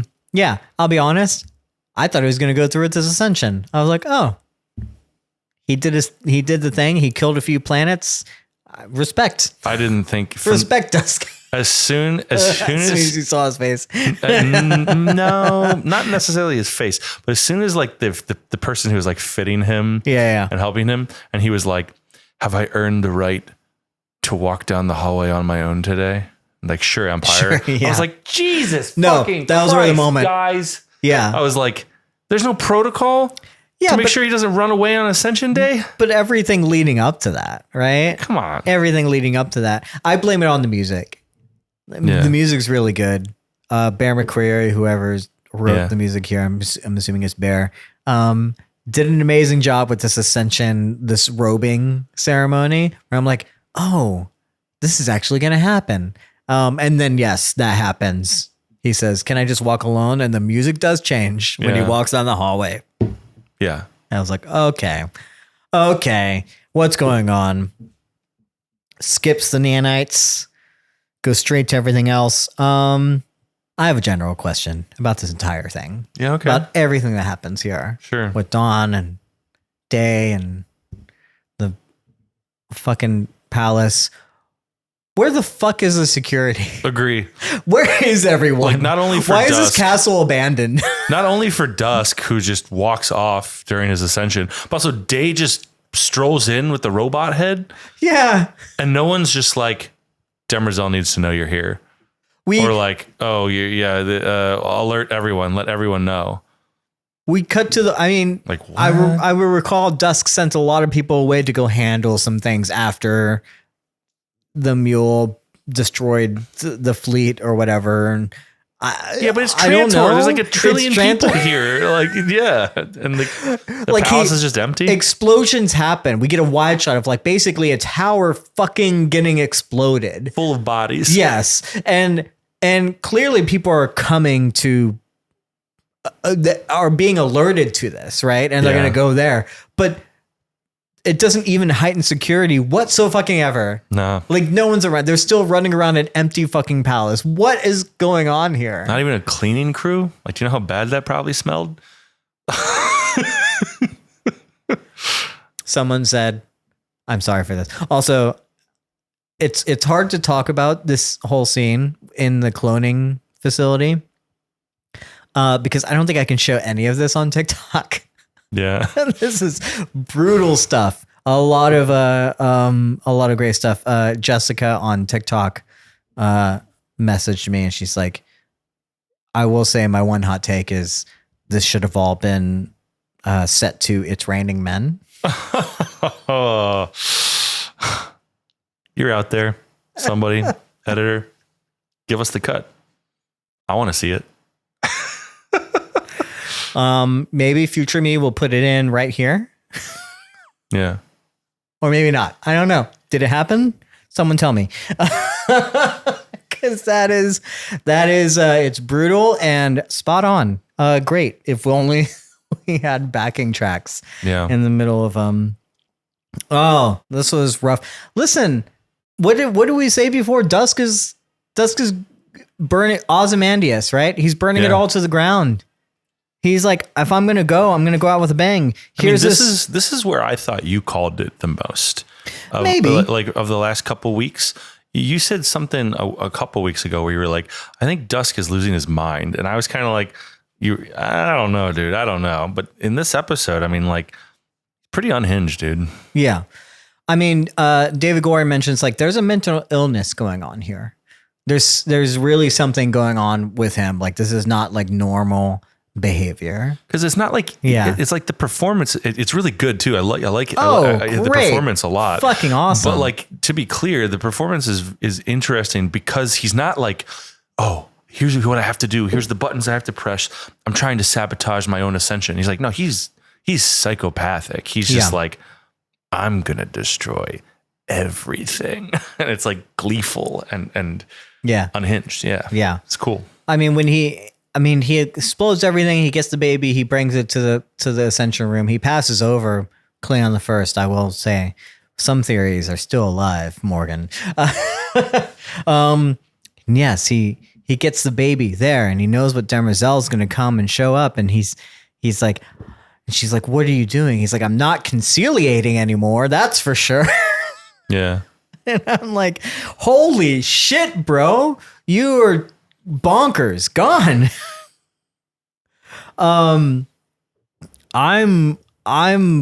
This is great television. Yeah, it's awesome. I'll be fucking honest, right? And yeah, he puts that baby on the thing. He says, I have to destroy the clock. Okay, what did you think was going to happen here, though? Can I ask before we talk about what happens next? When he had the baby and he was taken into the Ascension room, what did you think was going to happen? Well, first, I thought he was actually going to raise the baby when he first took the baby. Me too. And then when he gets to the... Yeah. And then when he got to the Ascension thing and I knew what room he was in, I was like, oh, no, this is what's happening. And then Demerzel comes in and I was seeing the plan come together. I was like, this is a pretty foolproof plan. I want to get to Demerzel and how she plays things later on. But there's that, though. Yeah. I thought when we got to the Ascension room, it was like, oh, I'm doing a swap where I thought he was like batshit insane. And he was just like, I'll kill baby me instead of me. Yeah. And then the robot or like the plan will be satisfied because we will have killed a Cleon in the Ascension room. It's just not me. Yeah, I don't think that would have. Yeah, I wasn't thinking about like I think the plan was off the rails. But I had like the whole. I had no idea. Yeah. That he was intending to get rid of Demerzel. Yeah. I had no idea. Get rid of the clock. I was like, oh no, like, it very much. Remember back to like me. what episode 2? What was this? Like I am the clock, and I hold the time for all Cleons. And I'm never late. I'm never late. Or I'm always on time. Well, great. Or whatever. Yeah. Well, you made it where I have to just destroy the clock then. Yeah. No option, he says. And she's like, you have options. I have no options. And he's like, that's the fucking point. Yeah. Demerzel. And she has no options. Yeah. She has one option and she has to save Empire. Yeah. And so she throws her body on the Ascension floor, even though I note she can't save the baby. Yeah, it didn't do anything. Well, she was never going to, but she had to try. That was her directive. Yeah. And I think she knows that. Unfortunately, like, how do you escape that? Like, what's going to happen? You can't just like hit the baby off the platform. No, I don't think it would have worked. Yeah. I think this was it. I think she knew what was going to happen. She was going to die. And man, does she go out? Man, was I so fucking surprised. I was surprised too. And I'm still sad about it. I didn't want her to die. I think she's an interesting character. I think there's a lot more stuff that could have happened with her plot wise. I think we still might get some Demerzel. Let's speculate later about what, but yeah, she's dying. Yeah. But like, you know, she died. There's a robot head still sitting there at the end of that scene. I won't say anything more than that. It's not halfway burnt, I would say, though. It's like definitely not. Who knows? You can fix a robot. Who knows? You can fix a machine. They got tools. It's we can neither confirm nor deny, right? Sure. But yeah, I'm this is again not on my bingo card. Empire kills Empire. Literally, like everything. The fact that getting rid of Demerzel also, to your point from the rest of the season, like if she's in control, now that's it. No one is in control. Empire is gone. And he knows that. When he gets to that throne room, and here we can talk about Day showing up and what happens there.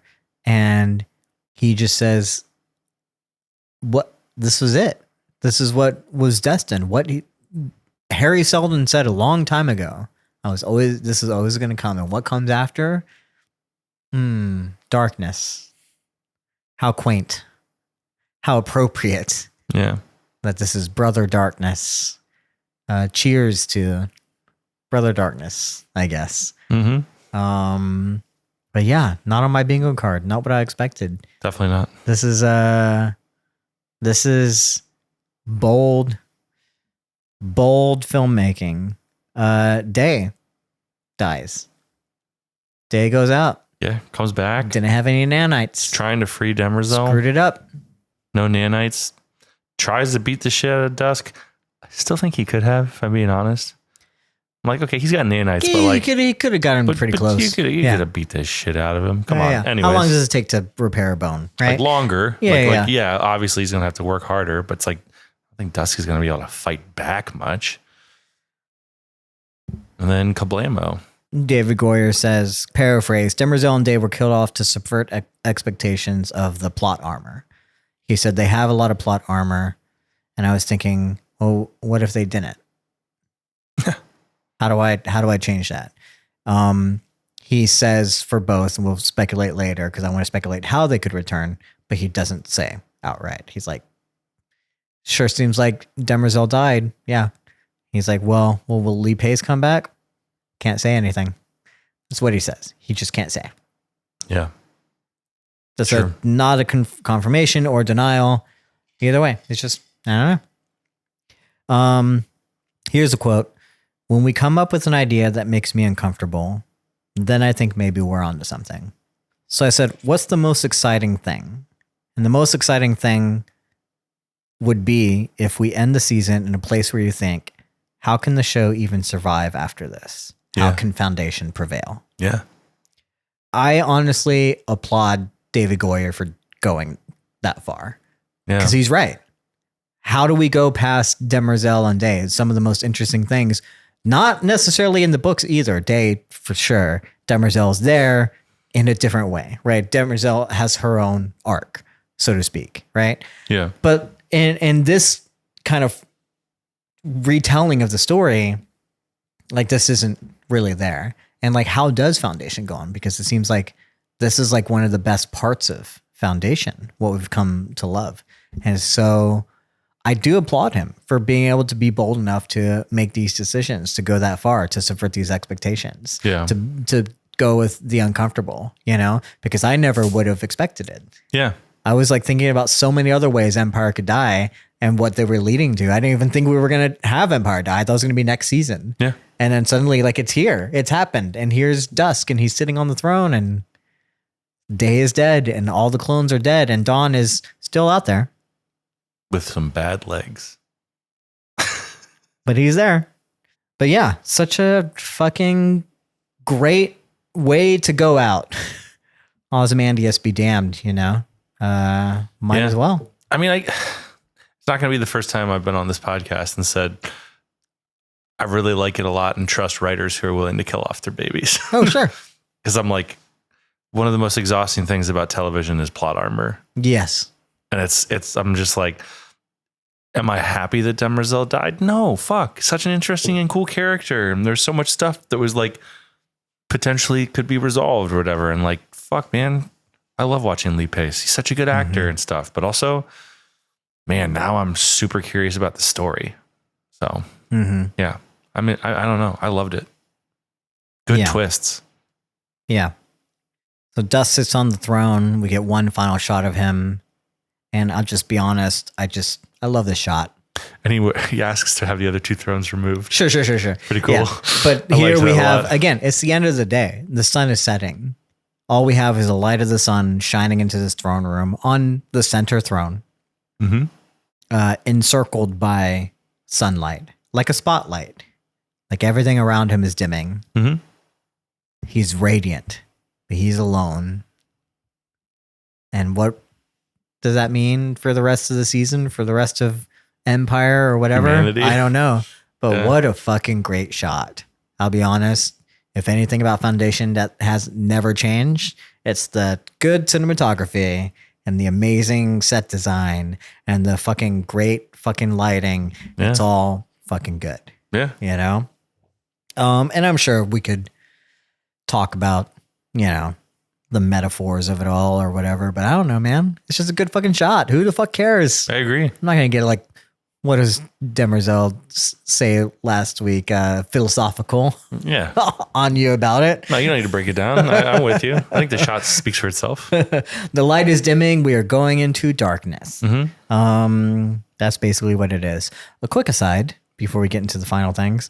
You know, in the middle of all this, Demerzel sends Quent to the library. Yeah. And says, "Hey, go find some help. This is the best place for you to go. This is the best place for the plan. If Harry were here, he would tell you the same thing." It's like, great. Demerzel helps Quent. And she gets out of there. She goes to the library. It's a fun little moment. And who does she find? She gets inducted into Foundation 2. The first speaker. And Preem Palva or whatever is the first speaker is there. Yeah. Troy Costner. God. And this is what I'm going to fucking say. I don't know what the fuck is going on here or why they shot it this way or why he performed it this way. But what in the Ryan Gosling is going on here? Because he like he has got so much fucking like leaning against so much charisma and so much swag. What do you call this? Riz? Is this Riz? Oh, it's Riz.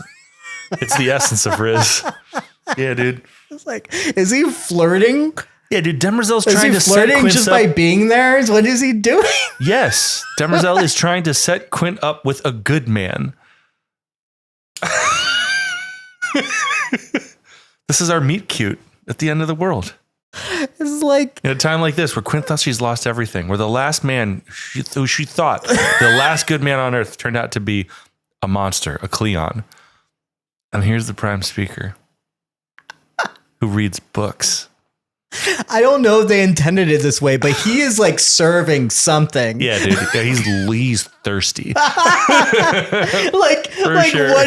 what is going on here? I loved it. This is like Notebook levels of fucking dude.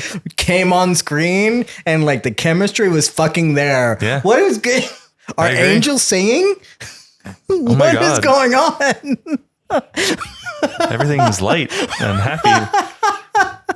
I had Is no this a idea. glass of rosé in I my had hand? no idea. I was so lost.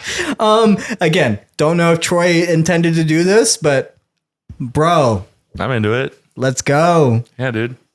Crush of the episode though? Too early? Are we going for it? No, not yet.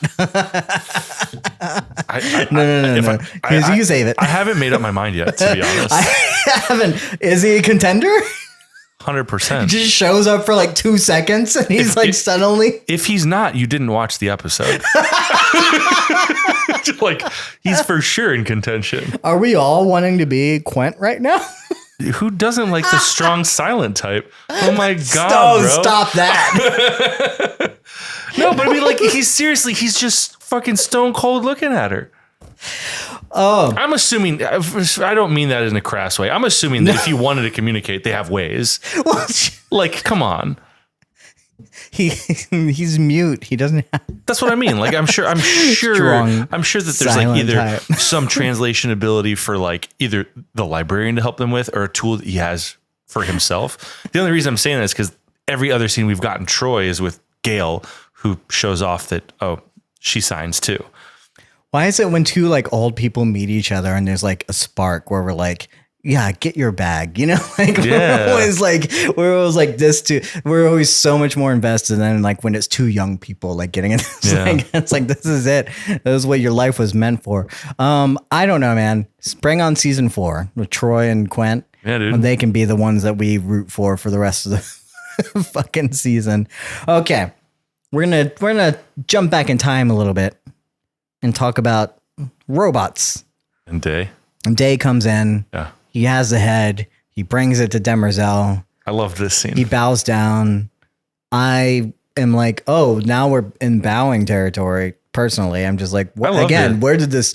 It's great. It's great. I just feel like we skipped a step. I'm just saying. You can say it. We skipped some steps. I'm not saying you know how to say it. It just kind of came out of. It's like I'm like, I love Day. I love Day doing this. I just would have liked to have seen this turn. I feel like I get it. I got it. Like sure. you can feel that way. That's fine. Yeah. But I feel like the mushroom trip and sense of purpose and realization that Demerzel was like mother, lover, best friend, and mentor for him and Great for all the scene, dynasty. but It's not, like yeah. I feel like that is like such an impetus that I was like, he's finally found some reverence and like some purpose. And I'm like, I don't know. I bought it. I didn't think it came out of nowhere for me. Also, but he's speaking about now. He's taking on. It's like, hey, we're going into darkness. We're extinction event. Like you're the savior. Yep. Mike Jen said there's a savior, and you're the savior. I mean, it doesn't last very long, but I would you? Is she a savior? And obviously, she can't be now. Is she the Messiah? It depends on what your definition of salvation is, I suppose. But I think some crazy shit would have happened if she could have gotten her handshake with that robot head. If she could have. Yeah. Which Yes. She may have, we find out at the end of the episode. But it seems like Day had to do some things. Who knows, right? But I do love Laura Byrne's performance here. She has the struggle that's going on here. So much reverence for the head. Yeah. And yet she's so torn. She's so torn, but she's not playing it like I feel like anyone else would typically do this. I think she is doing something different, which I really find fascinating because she's not playing the struggle. She's playing the directive. The struggle is like happening, but she's still moving forward like her body is being taken over because things have to happen, but we're not seeing the struggle. It's just like a tear. It's just like like some heavy breathing, that she doesn't know what to do. She's like, paralyzed, right? But she can't make a choice. She can't make a decision. She can't do the class. It would go against her directive, all these kind of things. And then when she has to leave the room, it's just, I'm doing the thing that I'm supposed to be fucking doing. And she doesn't tell Day to do anything. He just has to make those decisions for her. Yeah. So there's a lot of cool things going on performance wise and what's being shown here that I just kind of love. I love that part of the scene.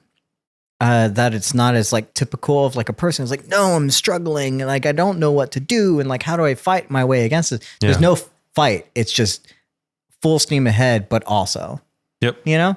So I like all that. I like what's going on performance wise. I think it's really cool. I just wrote down programming hierarchies. I thought it was like a fun way. She wrote that down. But yeah, he does do a few things though with the little robot head. Does some tinkering. Maybe helped fix it. It did kind of feel like they gave Lee Pace a tool and was like, yeah, just do a thing and we'll edit it. Yeah. It's like, is it right here? It's like, I don't know. The tool, I don't know how the tool works, but like, just figure it out. Just press buttons. Yeah. Just do a thing and the CGI will follow later. This reminded me, a way dumber version of that is like, have you ever seen Hot Rod? Yeah. Andy Samberg, Lonely Island movie. There's a scene where like, I can't even remember what's her face. The girl he's trying to impress in the movie, but he's an incompetent young man. So she's coming over and he just runs into the garage and just takes a hammer and just starts banging on like a car engine. And she's like, what are you doing? He's like, oh, I'm working on the car.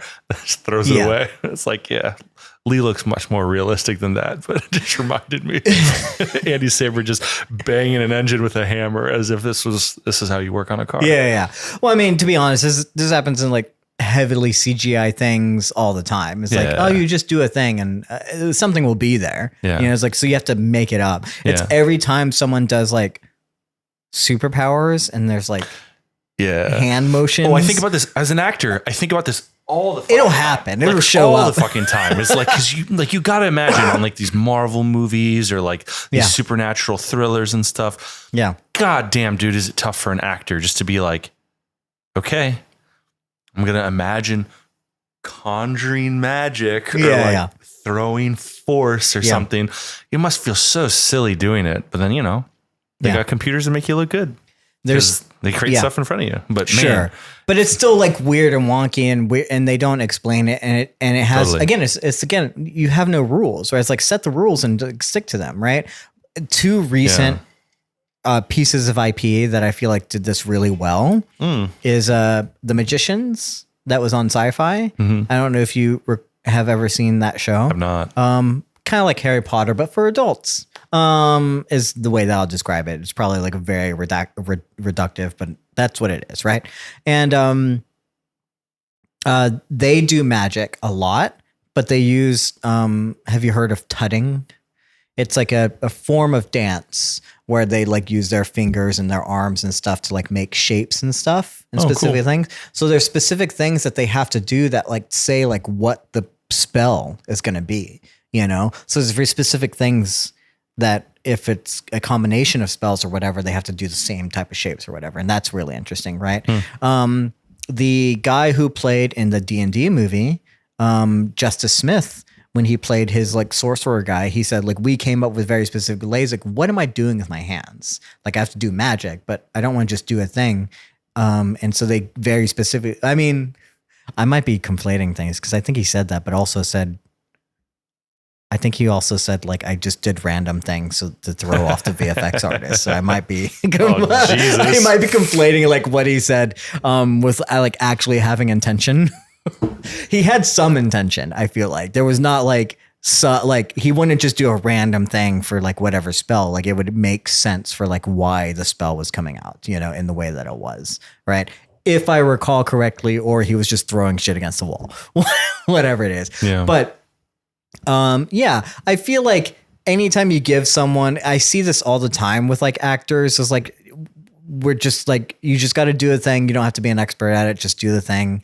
And it's really annoying. It could be magic. It could be whatever. It's like this tool, surely like, what does it do? It's very interesting. It's a tool that's very specific for robots. And what does it end up actually happening? It pushes a few little like balls along a thing. I was like, makes them light up. So you needed that specific tool to do that? Yeah. That was the thing that it was, obviously that was for? I was like, you couldn't do that with, I don't know, a pen? Oh, for sure. No. Oh, obviously. I'm sorry. Did you not see how it lit up when you touched it with the tool? I kind of just feel bad for Lee. It's like, make it make sense, you know, and that's what they do. And I'm like, let's talk about budget cuts. Like, which is, I don't know, it is a weird conversation to have in the context of this episode because like they spent money on this episode. Bro, the fucking 87 Cleon bodies getting blown up and dumping into that chamber. I'm like, that shit was not cheap. But then like, then there's this. And they did have a real baby, it looked like. That costs a lot of money. Yeah, real babies you can only do work cost with a lot of money. You can only work with that baby like an hour a day. Yeah.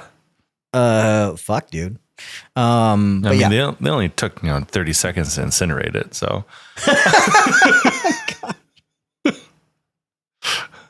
when that baby was like on the floor crying, I was like, how do you have to do that like separately, right? Because you can't like, it's obviously, right? You have to, it's an insert, but like you also have to like put a baby on the floor and be like, I guess just wait for it to cry. Yeah, we'll just roll for an hour. Hope it's miserable. Like, probably don't feed it today. I don't know. It's fucked up. I don't know. It's bad.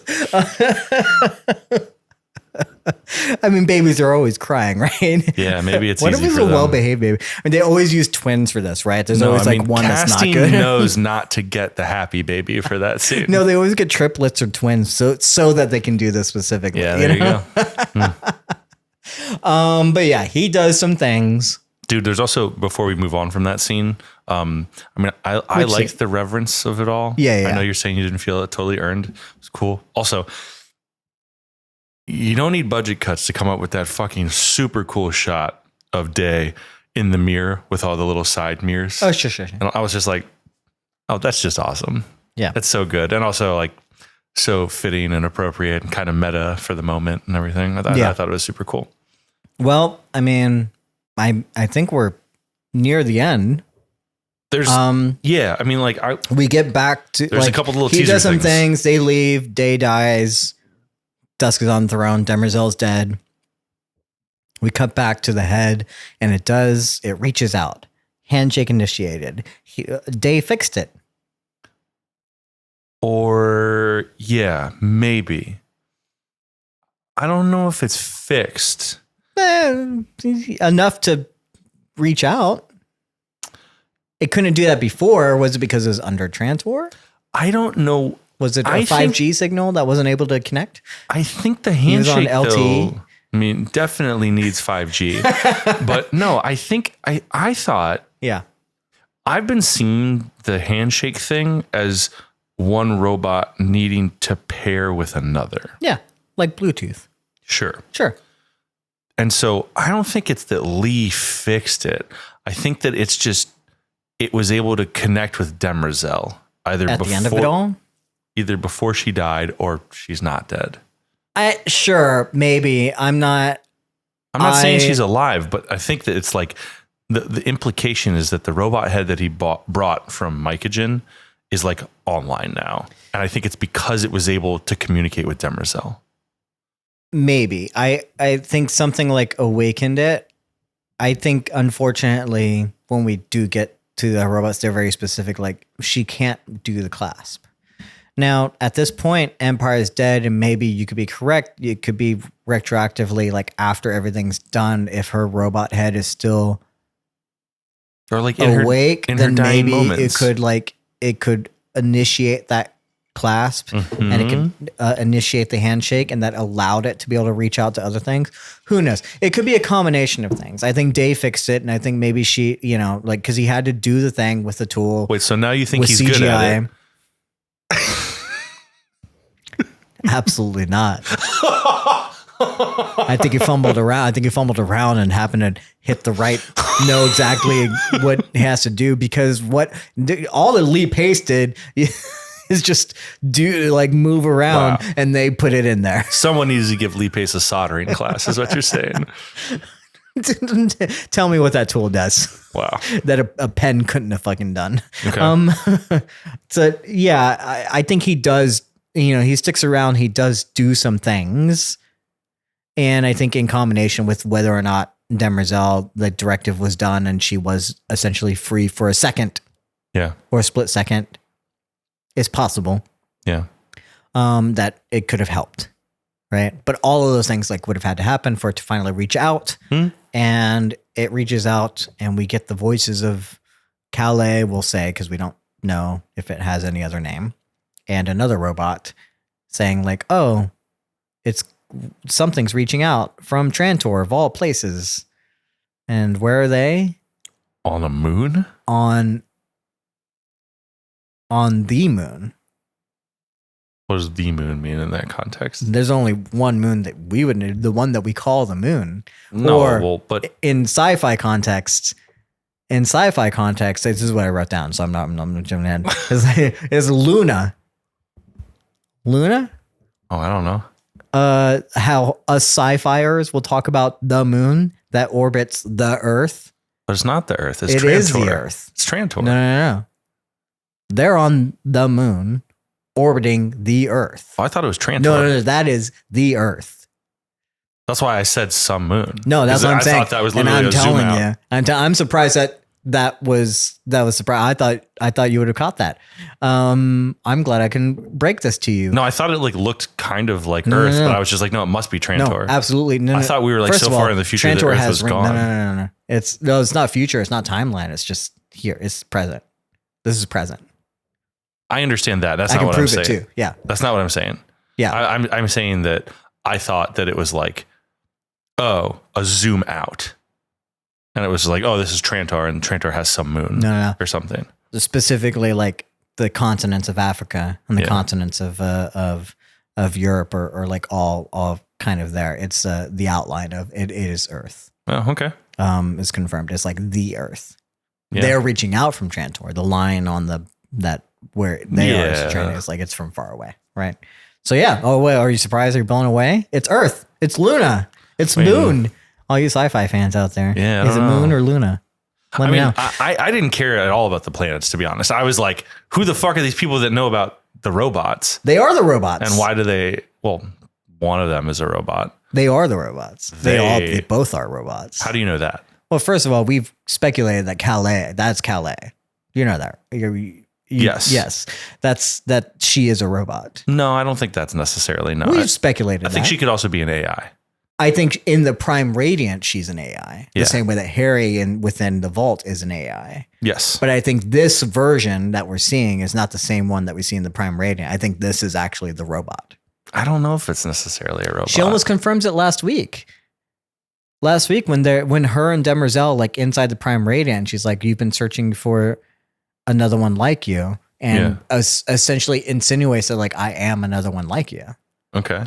So I think I'm just confused on I will say like this is for me 100%. I think everyone else is like we're led to believe that both of them they are robots, but you're hesitant. You're saying it's just an AI. It's not a robot. I don't know what Calais is. Okay, sure. Like I have no idea. The other one's like clearly a robot. It looks like a robot. Well, I mean, Demerzel didn't look like a robot, but she was a robot. No, but the other one does. I'm saying kind of. Yeah, I mean, but that doesn't mean that Calais isn't a robot. I think there's a lot of precedent in the show that there's. What's the difference? I guess. What do you mean in this context? You see Calais and a robot there. Yeah, having versus AI and a robot. What's the difference? Like having a body or having like. So you think that body? What is that? A hologram? Hollow. Like Harry? Sure, I guess. Yeah. I don't know why it would be, but okay. I mean, I don't know why either. I think it's supposed to be like a teaser for next season. Yeah, they're robots though, is what I'm saying. I'll give you that if you want to speculate that it's AI. I'm just trying to give you the platform to say like why that would be versus what it obviously is. I guess because we've also, I don't think it's obvious, but I guess because we've also seen like that same person, Calais, like inside the Prime Radiant a bunch of times, which is like a space that isn't physical. Yeah. So there can't be robots in it. No, I think that, I think that's just a different. Necessarily not something physical. No, I think that one's a different Calais. The one that's in the Prime Radiant. So you're saying there's just a bunch of Calais all over this universe. I'm saying this is the real one. And Calais, no. So wait, no. Mm-hmm. So you're saying that not only is this the quote real one according to you, but that Calais wasn't ever a person? For lack of a better name, because we don't have a name for this person, skipping the human that was Calais, whatever this image is, we're just going to call her Calais. Robot form, AI form, whatever, this person. Yeah. Skip the human part. Yeah. Forget the human ever existed. But you do think Calais was a human at some point? Yes. Okay. But I also don't think that that Calais is the same as these Calais. Okay. I think it took on the visage or whatever. And it's quite possible that also could be true that the human Calais was a robot Calais, but I'm not led to believe that. I don't think we have any evidence. I think that's what I'm saying. It's like I'm separating that. I'm saying of the Calais that we have actually seen on the show, this AI version, this whatever it is, we are not sure what she's been. I think out of all of the different versions, if all of them have been holograms or AIs or whatever, this is the actual manifestation of that one. Not to use a familiar word, but this is like the prime version. This is the real one that's been around this entire time. Is it is it Calais that was a human? Don't think so. And who knows, right? But I think it's the one that I think the AI versions have been helping Harry. I think the AI versions are the ones that gave Harry the body. And I think it's the AI one that talked to Demerzel last week. And I think this is the human, I'm sorry, the body robot form of those ones. Okay. Whether or not it knows about the connection with the other ones or all the things that have been going on, I don't know. It seems to like be confused, but I think this one has been separated the same way like Harry has been separated from his AI, you know? And I think this one is physical body and physical form. And that's just all I'm saying. And I do know that this is robots for sure. Obviously it's robots, right? And I can give more in terms of like what David Goyer said, whatever too. I don't know why. I want to know what he said. How do you know? I think it's first of all great that you didn't expect it to be Earth, because I thought like that was. I thought it kind of looked like Earth, but also my mind was just like, no, it can't be because Earth is like long gone in this universe. Yeah. So my first question becomes like, well, first of all, I'm like, is that Earth? What's going on? When it reveals it, I'm like, what planet is this? And then I'm like looking more closely, and I see the outlines of the continents. I'm like, this is supposed to be Earth, you know? But I'm like, I don't remember what Earth was supposed to be in the lore. Well, I thought it was long. I thought they established it was long gone. They established, and that's what I'm getting to, is like we never really that's established. Why I was like, I didn't even like let myself go down that. I was just like, oh, this must be like a weird shot of Trantor, or they want me to feel like Trantor looks like Earth. Yeah, but that's what I thought. Well, we were talking about possibly finding Earth at some point, if you recall earlier in the podcast. Like that was a possibility. Like it's out there. We knew it was out there. We just didn't know. And we knew that the robot wars were on Earth, that originally the robots came from Earth, right? That's what we knew. So Earth had been mentioned. We just didn't understand like why no one knew where Earth was. I don't even remember that. I do remember them talking about the robot wars and stuff, and like robots come from Earth. Maybe that's also like, when was that? Is that this season? Here's again, maybe I might be combining some things that I read, understanding of like where the robots were or whatever. But when they talk about the robots war, I could have sworn that at some point during these few seasons, like we've talked about the robot wars before. Yeah. And either Demerzel or someone mentions like it started on Earth, and this is where, because robots were created on Earth. They obviously expanded, you know, but that was where it all started, you know, because she also mentions on Trantor where they hid and stuff like that. And it was also mentioned, I do recall very specifically, robots helped them get away from Earth. Without robots, they were unable to reach the stars, right? To expand out into the rest of the galaxy. So it's the robots didn't become invented after they expanded. They were invented before they expanded. They gave them the capacity to be able to do that. Okay. David S. Goyer says, quote, this helped me out. We know that Earth is something that exists, but for whatever reason, people don't know where it is anymore, which is not happenstance. That information has been redacted. I always intended to bring things back there, and in the books, the robots are hiding in the moon. There's a group of them that haven't been destroyed, and they've been on the moon ever since the robot wars. They've just been silently watching and waiting and deciding when to make their presence known again. Oh, interesting. So that makes me ask more questions about the last shot, though. Then, so why do you think that the being that looks like what we have been calling Calais, why do you think then that's the original and not like a robot? I think it's a robot copy of. I think it's a robot. What Calais used to look like. No, I think it is. Oh, okay. I just mean it's not the same as the AI ones. Got it. Okay. But I also can't say that it's the same as the Calais that did the ninth proof of folding or whatever. Yeah. It's not that I don't know if like it's the same one. It could have been the fact that the AI is in the Prime Radiant and helped Harry and Calais used Calais' work to help all this kind of stuff. I don't know. Possibly it's all like one and the same. I'm not exactly sure, but at this point, I'm only saying like this is the physical form of whatever we have been seeing, and the rest have been AI. Yeah. And I think that's a robot.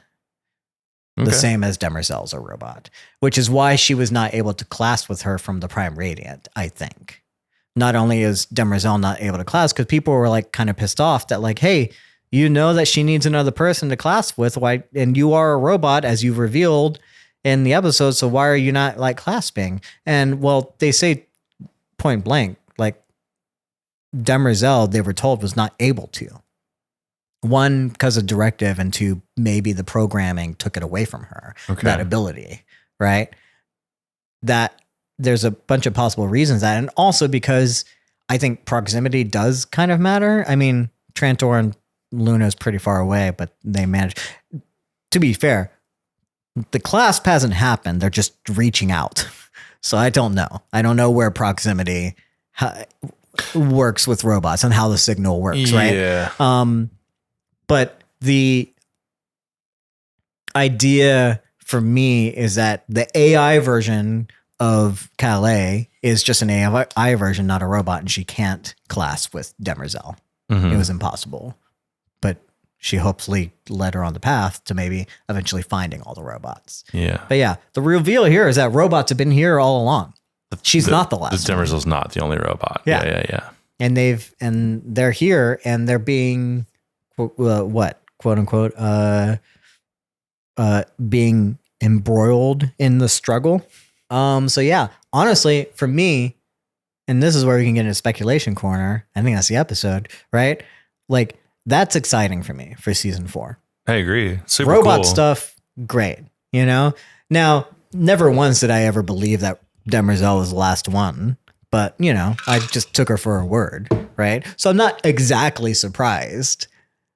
It's a cool reveal, but though. now that I know that, like, oh, this information was redacted and the robots have just been waiting, I was like, of course, like, it's purposeful. Yeah, that makes sense. They've been hiding this whole time, and they took away that information. And why not? Because humans fucking suck.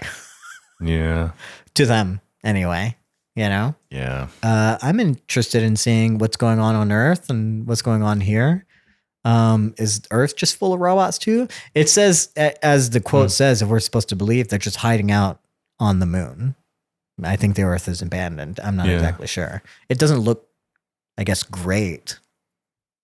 Looks kind of just as is, like a lot of sand. I literally looked at it twice, and then it was just like, literally a voice in my head was just like, well, Earth doesn't exist, so this just must be like some other planet. I was like, oh, it must be Trantor. Honestly, I was like, oh, I guess Trantor looks a lot more like Earth than I thought it did. But I don't remember exactly what it looked like at all. Yeah. I have thoughts though. If those are both robots, and they've been like vaguely aware of maybe Demerzel's existence. They did know of Demerzel's existence. And or also the potential for the handshake with that robot head from Mycogen. I don't think they knew that another robot was out there. No. You don't think that they knew? Sounds like they were confused because they were very much like, hey, something's coming, signals coming in from Trantor. Maybe another robot could be out there, but they never got a signal. And it's been obviously thousands of years. And when they do get a signal, it comes from Trantor. Again, they say of all places. And so they're like, assume there's only one robot that's out there, and it's Demerzel. Mm-hmm. And so it's confusing for them. They're like, well, we know Demerzel exists. We know she can't clasp. So what is this? Yeah. And so I don't think that they. But then she does clasp though, doesn't she? We never see it. We don't see it, but don't they say like handshake confirmed? That doesn't mean it's with Demerzel. But wouldn't it require two? Isn't that the whole point of the clasp? I don't think so. Two? I don't think so. Why don't you think so? I think it's trying to it's reaching out. The handshake is being initiated.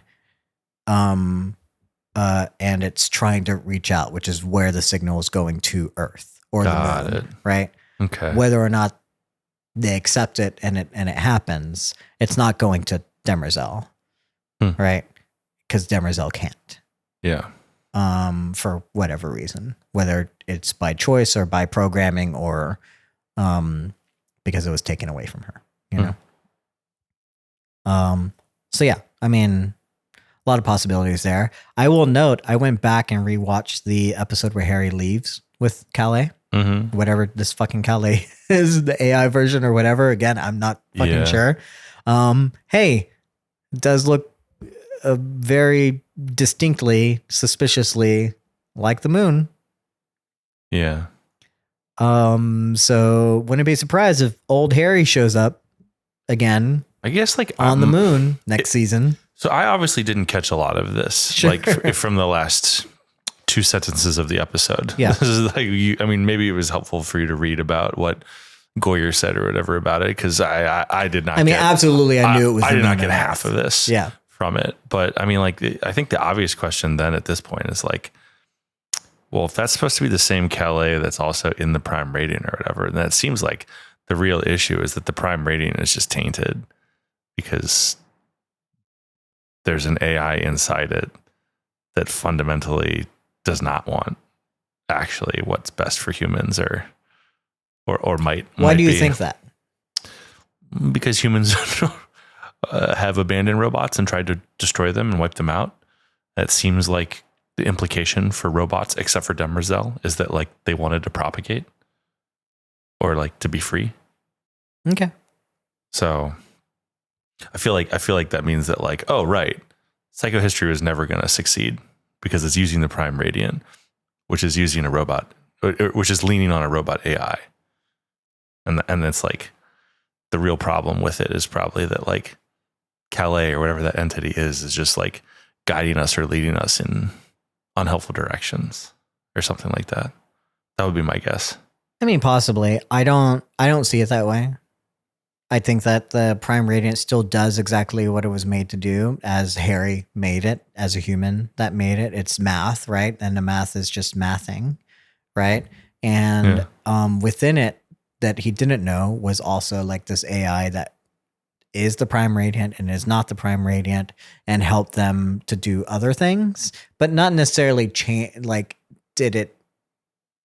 The Prime Radiant still always served its function, which is just to do the math, right? I guess I think it's not. It's just telling the future. It's not necessarily like has any motivations whatsoever. But it hasn't always told the future, right? The future changes based on the math. I agree with that, but that's not what I'm saying. There's been the whole like big theme in that middle part of the episode was like there's these like things where it's just like we don't know what that means, or it doesn't compute, or it's just like it looks like a fuzz or whatever. Yeah. I don't think that the AI fudged the numbers or anything. I think it couldn't compute it because the math is just not mathing for whatever reason. What does that mean?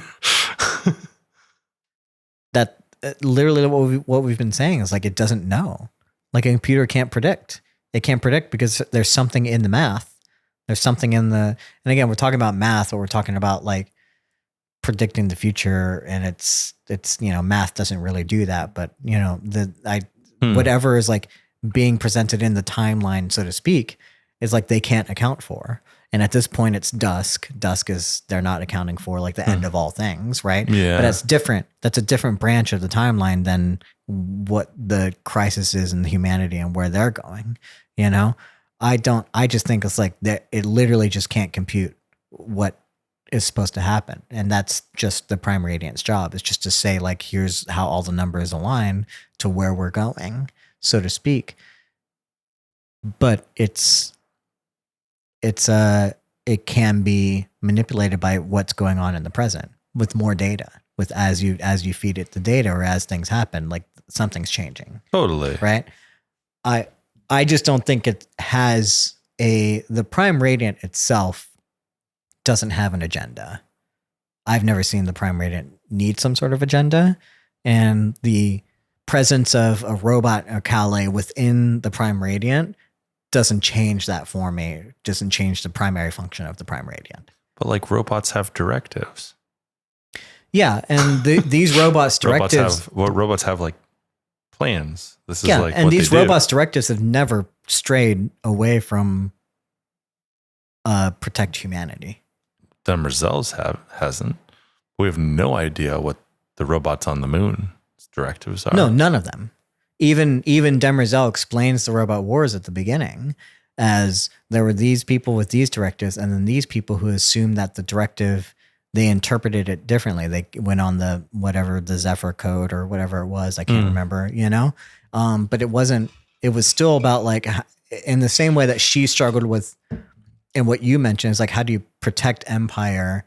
If maybe protecting Empire means destroying Empire in order to really protect what Empire is left, right? Like, how do you, we talk about as we mentioned before, the hierarchy of directives, it becomes confusing or whatever. It almost was like robots against robots, not humans versus robots, based on the way that I remember Demerzel describing it. There were two factions of robots. The robots that were still, this is the original directives, and the robots who brought on a new directive who were like, well, humans are not fulfilling that directive, so we have to go against that. And then robots were fighting each other, as well as like humanity fighting against the robots. If they're just hiding here and they're just doing their things, I have seen no indication yet, not to say that you're wrong, that they are against humanity. That their whole goal here is to taint the Prime Directive, get rid of humanity, have the extinction event happen. I'm not sure that that's not what I'm saying. I'm not saying that they want to kill humanity. I'm not saying that they're evil. I'm saying that they've just had their finger on the scale the entire time. If they're like inside the Prime Radiant. Yeah, but I don't think it's changing the Prime Radiant at all. Are you whatever their knowledge is that what it is? Yeah, I mean, they've been waiting. Yeah, they know something. Right. They know what's been happening, but I don't think that they knew when things were going to happen, whether or not they're waiting for this dark period before they reveal themselves, whatever they were waiting for. But now something's calling out to them. Yeah, probably. I mean, probably not. Yeah, I'm sure they knew some things that were happening. They knew Demerzel was out there doing their thing. I'm sure it's, a newspaper gets to them at some point that says, hey, Empire's killing a bunch of its clones. Read all about it. I'm sure they eventually figure it out.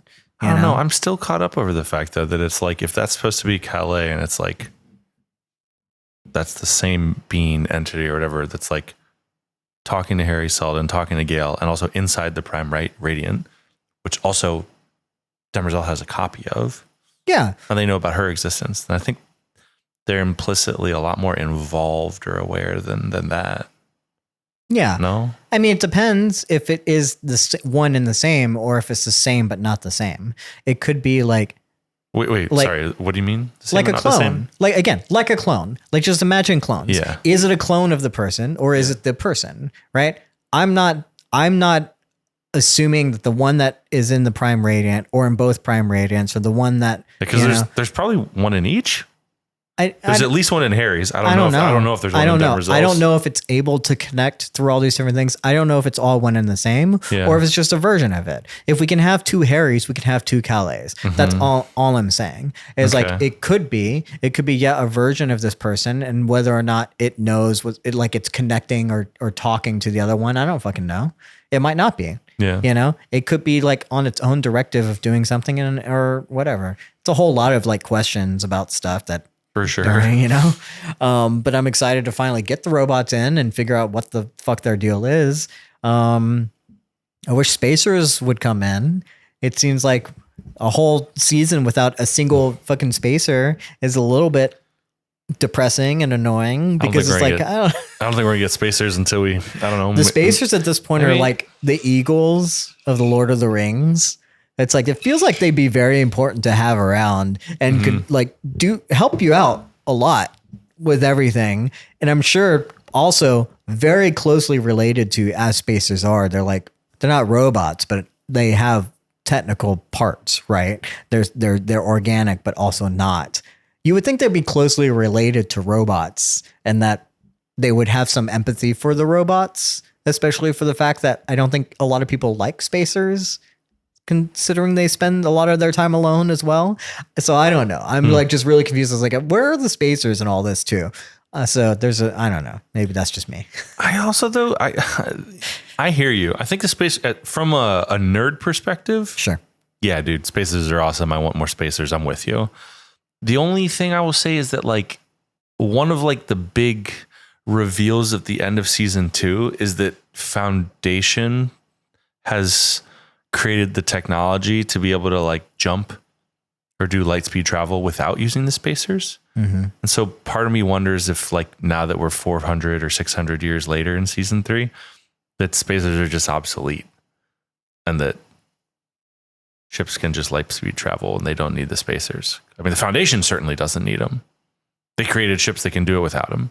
Maybe Empire has caught up. I don't know. I mean, I don't know. But like, that's the whole point, right? Is that like spacers were necessary and then Foundation created technology that made them obsolete. I'm not saying that they're still not useful or interesting. Like there's a cool fucking, I can imagine a million ways off the top of my head to still make spacers interesting or cool for the plot. But like they might be technologically obsolete. Maybe that might be, might be true. Or maybe they're just chilling now. I just wish we got more of them than before then. Cause it's just more of like an off screen thing. Then I'm like, okay, well, waste of time. Last thing I'll say about the moon stuff. I mean, dude, I want to hear everything you have to say about the moon. I didn't know any of this stuff. It's really all I know. We don't know anything. I mean, again, I'm not looking into the books and what the robots have. This is literally just from what we do know based on, just to fill in the information and the facts. What's going on here? Or how it's going to play into plot? No fucking clue. But I will say that originally, David originally meant for this to happen at the end of either season 4 or 5. Unfortunately, the wrap, the moon thing. Yes, it came a season or 2 early. Yes, unfortunately, they mention it in the article twice, and the first time they say season 5, and the second time the actual quote from Goyer is from season 4. But I don't know if they mistyped either one. So it's really hard to say like which season he meant for it to happen. I'm assuming if season 4 was supposed to end in some way, this would be a season 4 cliffhanger. That's fucking maddening. Yeah. I don't know. Now I have so many more questions. But but we're getting it early. Whether it's 1 or 2 seasons, like what is the change? We're getting it early. So I just found that like very interesting that they decided, you know what, let's just push it up. Yeah. Let's bring them in early because they felt like teasing robots for so long and waiting for season 5 or 6 or whatever it is to like bring them in would have been like way too long. So it's like, okay, you know what? Not that they're out of ideas, but that gets me excited for what's happening in season 4. Cause it's like, yes, we needed something to happen. Let's just bring them in. Let's do something, I agree. So great. Yeah. So robots will return, but Demerzel probably supposedly not. dead. What do you think? Obviously, the show wants us to think she's dead. Yes. I'm just saying a good portion of her head was physically still there. Sure. And if now we also know that not only is Lee Pace an expert with the tool, but like if we know that there's other robots and stuff, I'm like, I don't know. She could be like half dead. I mean, we're using the word dead. It's a fucking robot. So she could be out of commission. She could be out of commission, but in a way where it's like, yeah, if a master, technically, she might be able to be recreated from the remains. That's what I'm saying. You know what I'm saying? Like, I'm like, I don't think that she's still thinking fully Demerzel and sitting there just ahead. Like, what? No, she's like dead, whatever that means for a robot. But I think that they showed us enough of her head still being there that I'm like, I'm not ruling it out that we don't see her again. We have no idea how the robots can potentially. At what point does the consciousness of a robot like no longer exist? When can they not pull something? Right? Is there a chip? Does she have her memory stored somewhere? Does she do a backup every fucking night? And like, who knows? Does she even need a body? It could all have been in her body, like in her chest or in her belly, and not in her head. And I'm just like putting human thoughts on that, and because we think of that stuff being in your brain. There's a lot of things, and I think the speculation is fair. It's like we love Laura Byrne, and Demerzel is a very, first of all, important person in the books. Yeah. And I don't know that this is the end of that storyline. I don't know. I haven't read the books. But to me, from what I've gathered, this is not the end of that storyline. Whether or not Laura Byrne will return is also a question, right? Because do you need to put it in the same body? I think for the purposes of Hollywood and filmmaking, like we would, because otherwise, how would you know? I mean, it's not unheard of for them to like change actors all of a sudden. But I think Laura Byrne's done such a great job. Like, why? Right? So I don't think it's the last we've seen of Demerzel, but I also don't know if it's the last we've seen of Laura Byrne. Right. I mean, I think it's more likely that Demerzel will be back than Laura Byrne will be back, just because who knows what her life looks like. I mean, she's extremely talented and hopefully gets a lot of cool opportunities from this show. Yeah. But also I could, okay, she's busy when they want to shoot season 4. They just write in a scene where Demerzel is rebuilt with a different physical appearance. Mm-hmm. It's like, that's the easiest thing to do in a sci-fi show where you're creating an android. Well, speaking of which, one of my speculations is Lee Pace going to return. As far as we know, we have no Lee Pace, but we have a body and we might have a consciousness of a robot. I mean, I think he for sure returns. I understand what you're saying. But do you think Day returns? Yes, I think so. Sure. Because I think that like that Day is dead.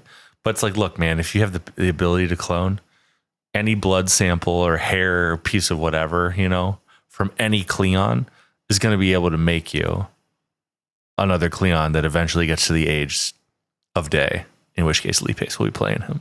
Right. I think. The chances of having a backup for a backup is always high in these kinds of things. Yeah. The fact that they would house all of their backups in one fucking place. Come on. Yeah. And also it's like, look, Dusk still exists himself, right? Yeah. Our last Dusk. Sure. So you get a hair or blood sample from him and then you can probably create it. Yeah. But then you would have to grow it. Right. So which they can do. Well, here's the thing. Who's they in this point? Because the only persons that would care, like who's doing that? Right.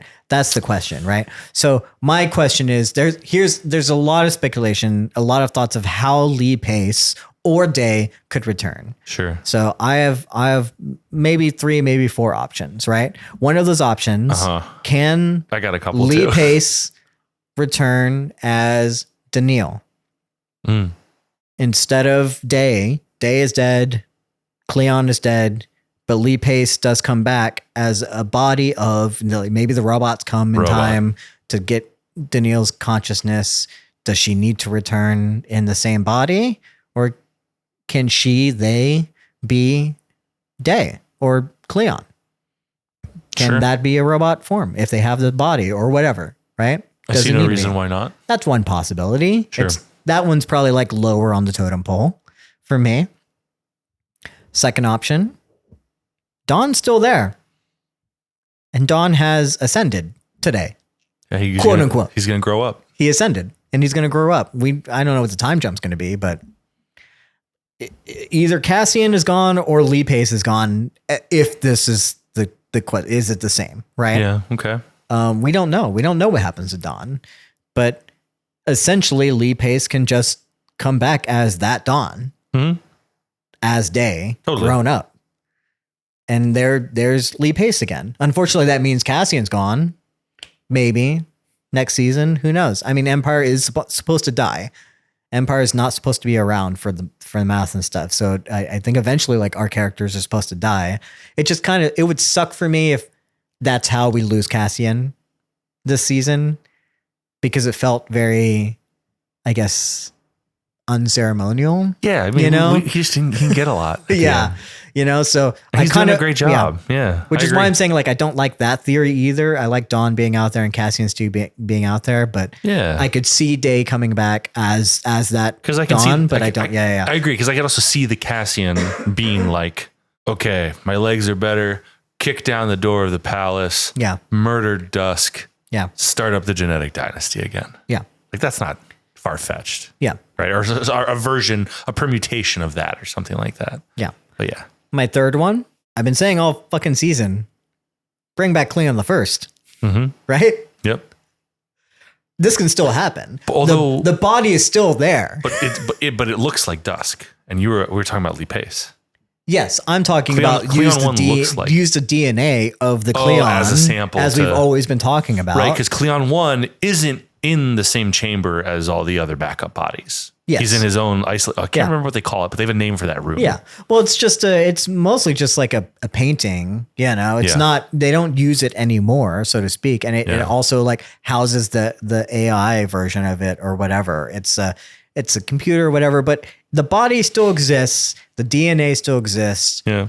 Bad DNA or not, they can still use it. There's still a possibility. Also, Dust can't live forever, right? What is he trying to do here? Or right? can he? Yeah. Those are my three options. Well, I have a fourth. I'm trying to think, what is the fourth option? Because I guess they're I mean, I'm only saying this because it's sci-fi and because it's also Cleon. Yeah. And like, if anybody has the means to do some crazy shit, either maybe through using the black hole, Novacula too many times, or maybe through research or whatever, he finds a way to give himself Merlin's sickness, or he finds a way to revert his aging process. okay, Right? sure. Yeah. He like goes like, Yeah. he becomes like obsessed with survival, right? And devotes all the resources of Empire Immortality. towards immortality. And then maybe Sure. he like eventually after like a period starts looking like Lee Pace more than he looks like, I can't remember the actor who plays Dust Place, but yeah. Okay. Well, anyway, That was my other idea. yeah. I mean, there's option 4. I would say not very high for me, but that's definitely like a sci-fi concept that I guess they could work with. I mean, happen in sci-fi all the time. Like, but yeah. And then the fifth option for me is literally what we said before. They just have a backup secretly somewhere that Dust didn't know about. Yep. A backup of backup. Yeah. That could be like the easiest. Yeah. That all the backups are not in easiest the way. one room. If we don't know for sure. Yeah. Putting all your backups in one room doesn't seem like the smartest idea, but especially if someone could get in there, because there's literally zero security for the entire palace, apparently. So yeah, maybe that's the easiest. So I don't think it's the last we've seen of Lee Pace, though I will say season 4 will be the end of Empire for whatever reason. It has to be. I can't see them going beyond season 4. I could be wrong. Yeah. But I just don't see it happening. Or Empire continues, but it feels nothing like what we think of when we say Empire now. Yeah. That like they install a democracy or something, and it's like there's no more Cleons, even though Empire continues. Yeah, I'm just saying the Lee Pace and Terrence Mann and Cassian Bilton of it all will have to go away. Yeah. I don't see that happening if that's the whole if Empire has to die for them to get through the darkness. And at this point, I guess we're in the darkness. So we're trying to truncate it by 1,000 years. Like, let's see where can we go from here? For sure. Supposedly also season 4 would end the quote unquote trilogy of the books. Cause there are like 7 books ish, but there's an initial trilogy and then the rest were later, So whether or not it involves the same characters, any of that kind of thing, or where it goes from there, I'm not exactly sure, but it would make sense to end Empire and those characters in season 4. So I think there's many ways that they can bring back Lee Pace. I think there's many ways, even if not Demerzel's head or robot body, that other head is just sitting there. Yeah. I guess there's another option for you. It could also take the body of Lee Pace for however way it could. I don't know. I know it's all sci-fi concepts. What do you think?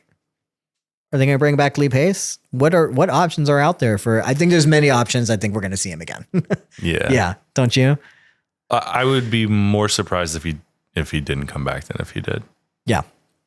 Yeah. I think he'll be back, and I don't know what plot device they'll have to use, but yeah, I would be shocked if there's no more Lee Pace in Foundation. Yeah. Well, that's all I have for Speculation Corner. I had one other thought. Sure. I talked about this many episodes ago. Jesus Christ. I think it was like episode 3 or 4. Sure.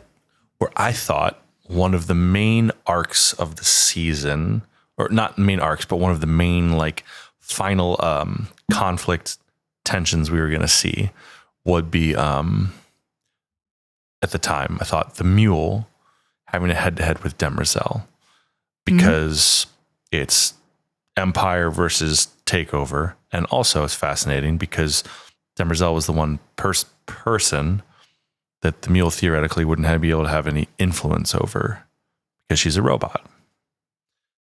And I think that not only do we not get really any of that, but we're still in a cool place for something similar to that with season 4, because now we know that the Mule is not actually the most powerful Mentalic out there. It's Beta, and we've lost Demerzel, but there's robots on the moon.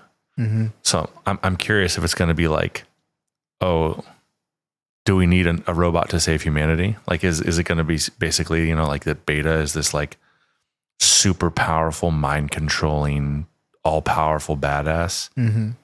And even Gale, you know, has to run away and can't stand up to her no matter how much she preps. And like, is the solution, right? Is the fix, the win, finding like the robots to fight that superhuman power? I hope so. I think that sounds awesome, but I don't know. I could see it. I mean, and also that could be the arc of the show. We might not get all that in one season, but that sounds interesting to me, because I'm like, it seems like it seems so obvious once I realized it in like episode 3 or whatever what it was, but then it didn't happen. So I'm like, oh, maybe that's supposed to be like the bigger, like, how do you actually defeat Beta? And it's no human. You need a robot. Yeah. That was my only other thing for speculation corner. Yeah, absolutely. I've nothing to add there. I think it's all very well stated. Yeah. I mean, I'm assuming robots have to come into the community in some way. Yeah. Whether or not everyone will accept them, whether or not, Beta is able to anticipate them. Yeah, I can't call her the Mule. I mean, to be honest too, like we've been saying like, oh, not the real Mule or whatever, but knowing that Beta was using him does make him a mule. Do you know what I'm saying? Like, sure, he's the donkey. He's literally the tool, you know, that she's been using. And she's not a mule. She is the all powerful. Mm-hmm. But yeah, I'm so curious. It's like, God damn it. Now I'm thinking of like the most famous like story of like in the Bible, like Jesus comes riding in on a donkey, like before he gets crucified or whatever. Yeah. It's like, okay, if quote unquote, so humble. If quote unquote the mule is the donkey, then does that make Beta Jesus? Like the Christ. Like riding in to try and like save all of humanity, and everyone's like putting out the prawns, the palm trees or whatever, you know, and the leaves or whatever. Totally. I don't know. I don't know if that's what I know. I guess Isaac Asimov was a Christian, but I don't know if that's what he intended when he named it the Mule. But he's a pretty smart dude, but I don't know. I guess, well, I don't know. What say you guys out there? Yeah. I'm throwing it out there as a possibility, you know? But yeah, I'm sorry. I didn't mean to derail. I don't know. No, I wasn't gonna. That was all I was gonna say. I think that is fascinating. I had not thought of like Christ coming in on a donkey as like at least maybe is that how she sees herself, right? In some way, I don't know if Christ. I mean, right? Or are we supposed? I don't to know see if Christianity is existent in Foundation, you know, or world, but at least is that how Isaac Asimov? Is that why he named it the Mule? Like you know, to be a quote unquote red herring to get you to understand. It's like he says it's a mule, but really he's just the transport for the real Messiah, I guess. I don't know. Or Antichrist. Yeah. Or whatever it is. You know? It's supposed to be a perversion of that. Sure. Absolutely. Yeah. It's definitely interesting. It's not out of the realm possibly. And there's symbology all over our thing in Christian iconography and religion and, for sure, and all of our storytelling. So obviously, I think it's the most analytical we've gotten this entire fucking episode. I mean, there's a lot to talk about, dude. It's a fucking gnarly episode. But yeah. I think we're at the end. Yeah. I think we're here. Great chat. Great talking to you, Morgan. Yeah, we got to talk about though who our crush of the episode Oh, was. fuck yeah, dude. It's that time again to talk about the crush of the episode. Do we want to do episode or do you want to do season? I kind of want to do both. You want to, is it different maybe? I think for me, it is going to be different. Oh, interesting. Oh, Yeah. interesting. It's okay if it's the same for you, but I really am having a hard time. Not Gail, I'll tell you that much. I mean, as far as the episode goes, I honestly, there's two options.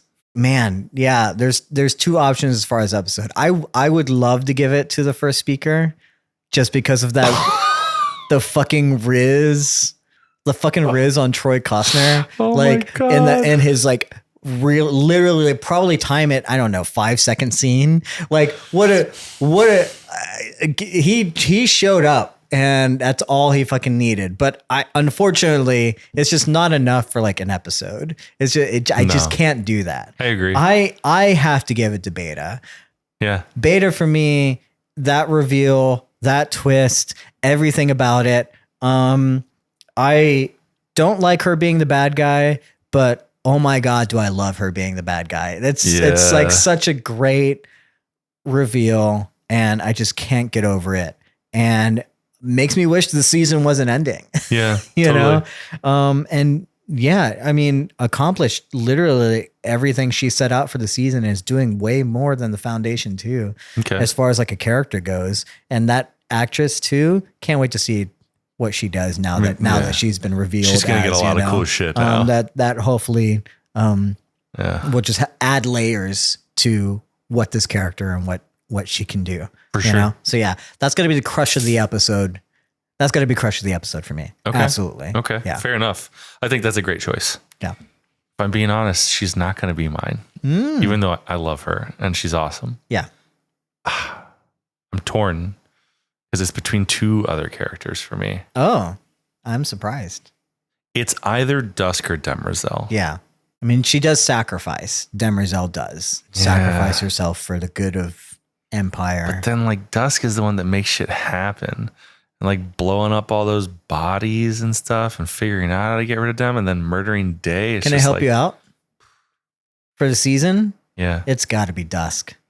That's what I'm torn. Because I think if you were to, I mean, oh yeah, you're right. It could be either or for that. That's too. what I'm saying. I'm for real. I'm saying, Yeah, I yeah. think whoever I pick for the episode, the other one gets the season. You're right. Like, it's just, no, you know what? For me, at least, Yeah. it's going to be Dusk for the episode. That's for the episode. And Demerzel for the season. Demerzel for the season. Yeah, for sure. Yeah. That's it for me. Yeah. Yeah, for me. And I totally get if you would swap those or I mean, No, explain also Dusk winning for the episode at least. Yeah. I mean, it's just like we've been brooding and wondering what he's going to do. And he's like, I mean, I think almost every episode we've talked about, he's not going to ascend, right? Yeah. But like in the last 2 episodes, it was like, oh, okay, he's kind of losing it. Last episode, he blew up some planets. All right. This episode, come on, dude. Destroys the genetic dynasty. Kills all those bodies. Dodges his ascension. And then also gets baby him and finds a way to get rid of the clock, Demerzel, by putting the baby on the ascension thing. And then kills Day, eliminates the 2 other thrones, and is like, it's Cleon time. Like, yo, he gets it for the episode.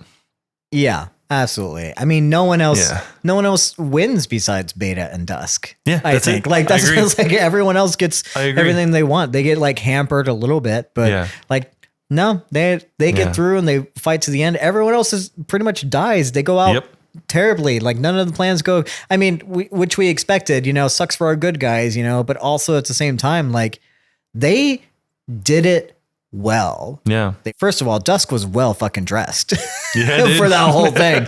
You know, he's like, I'm going to do this. I'm going to do it well fucking dressed. This thing really fits. What do you say at the end? If the robe fits, Yeah. you know?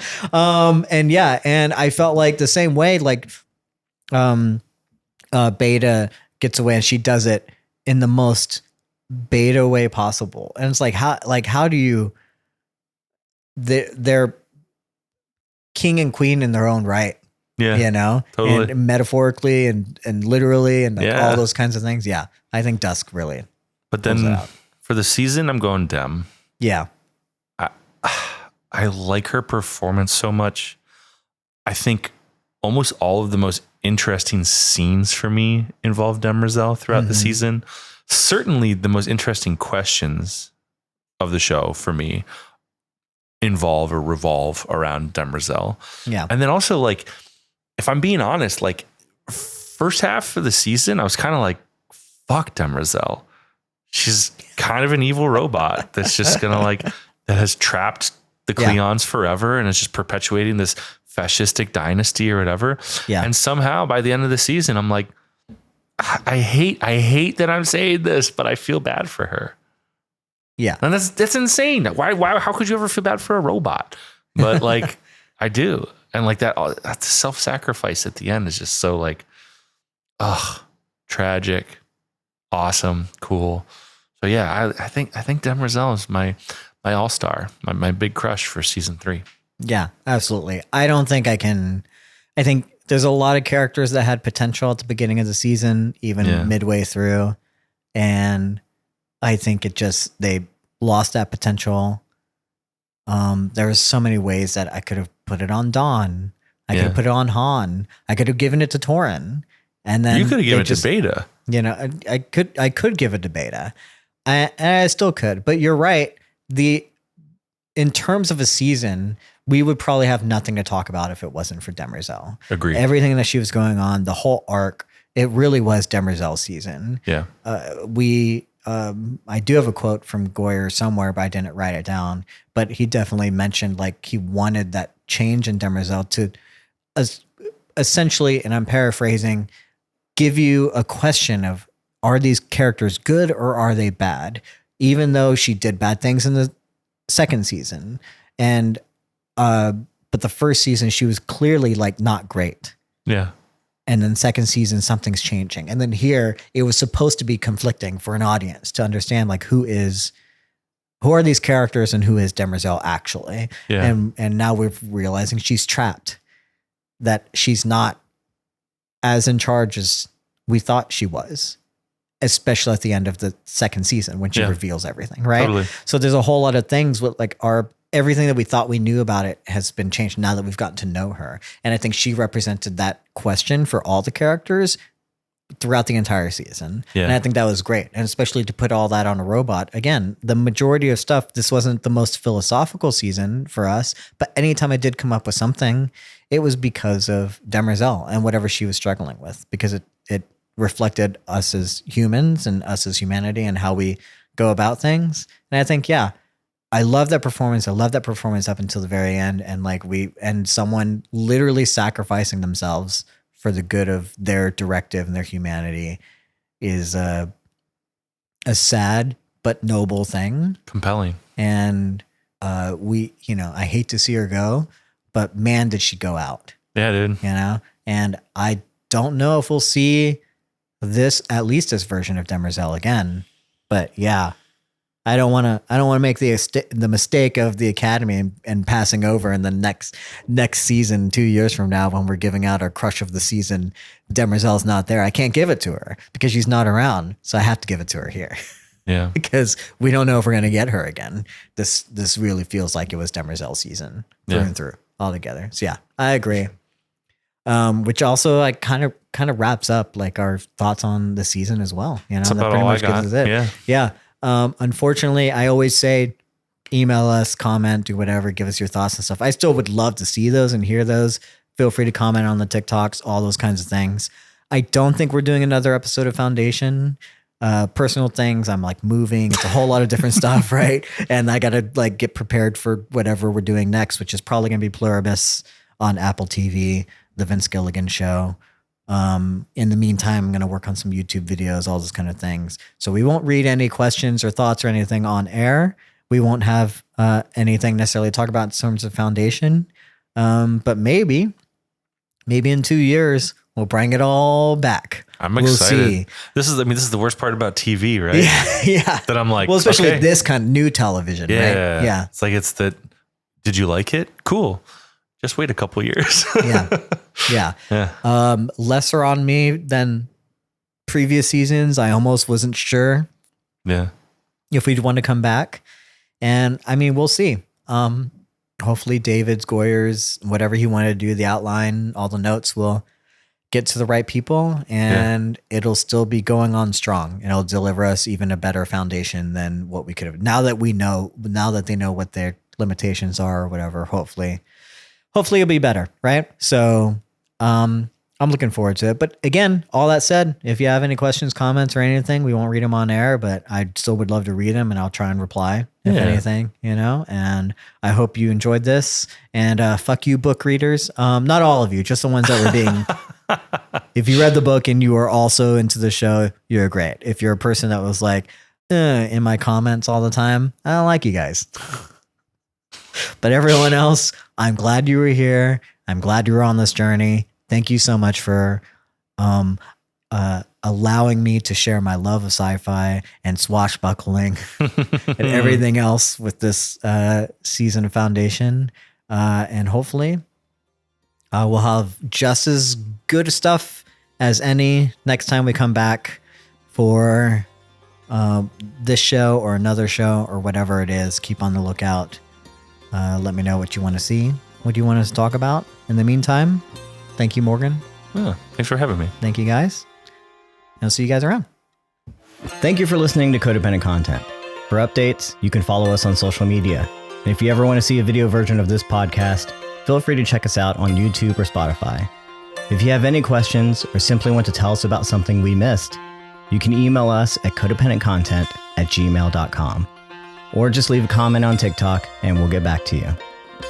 Links to all our accounts, where to contact us, or other ways to support will be in the description or show notes. We're glad you're here and working through your traumas with us. Remember, when you're lost in the darkness, search for the light. Live long and prosper, and may the force be with you. Until the next session, cowabunga, dudes.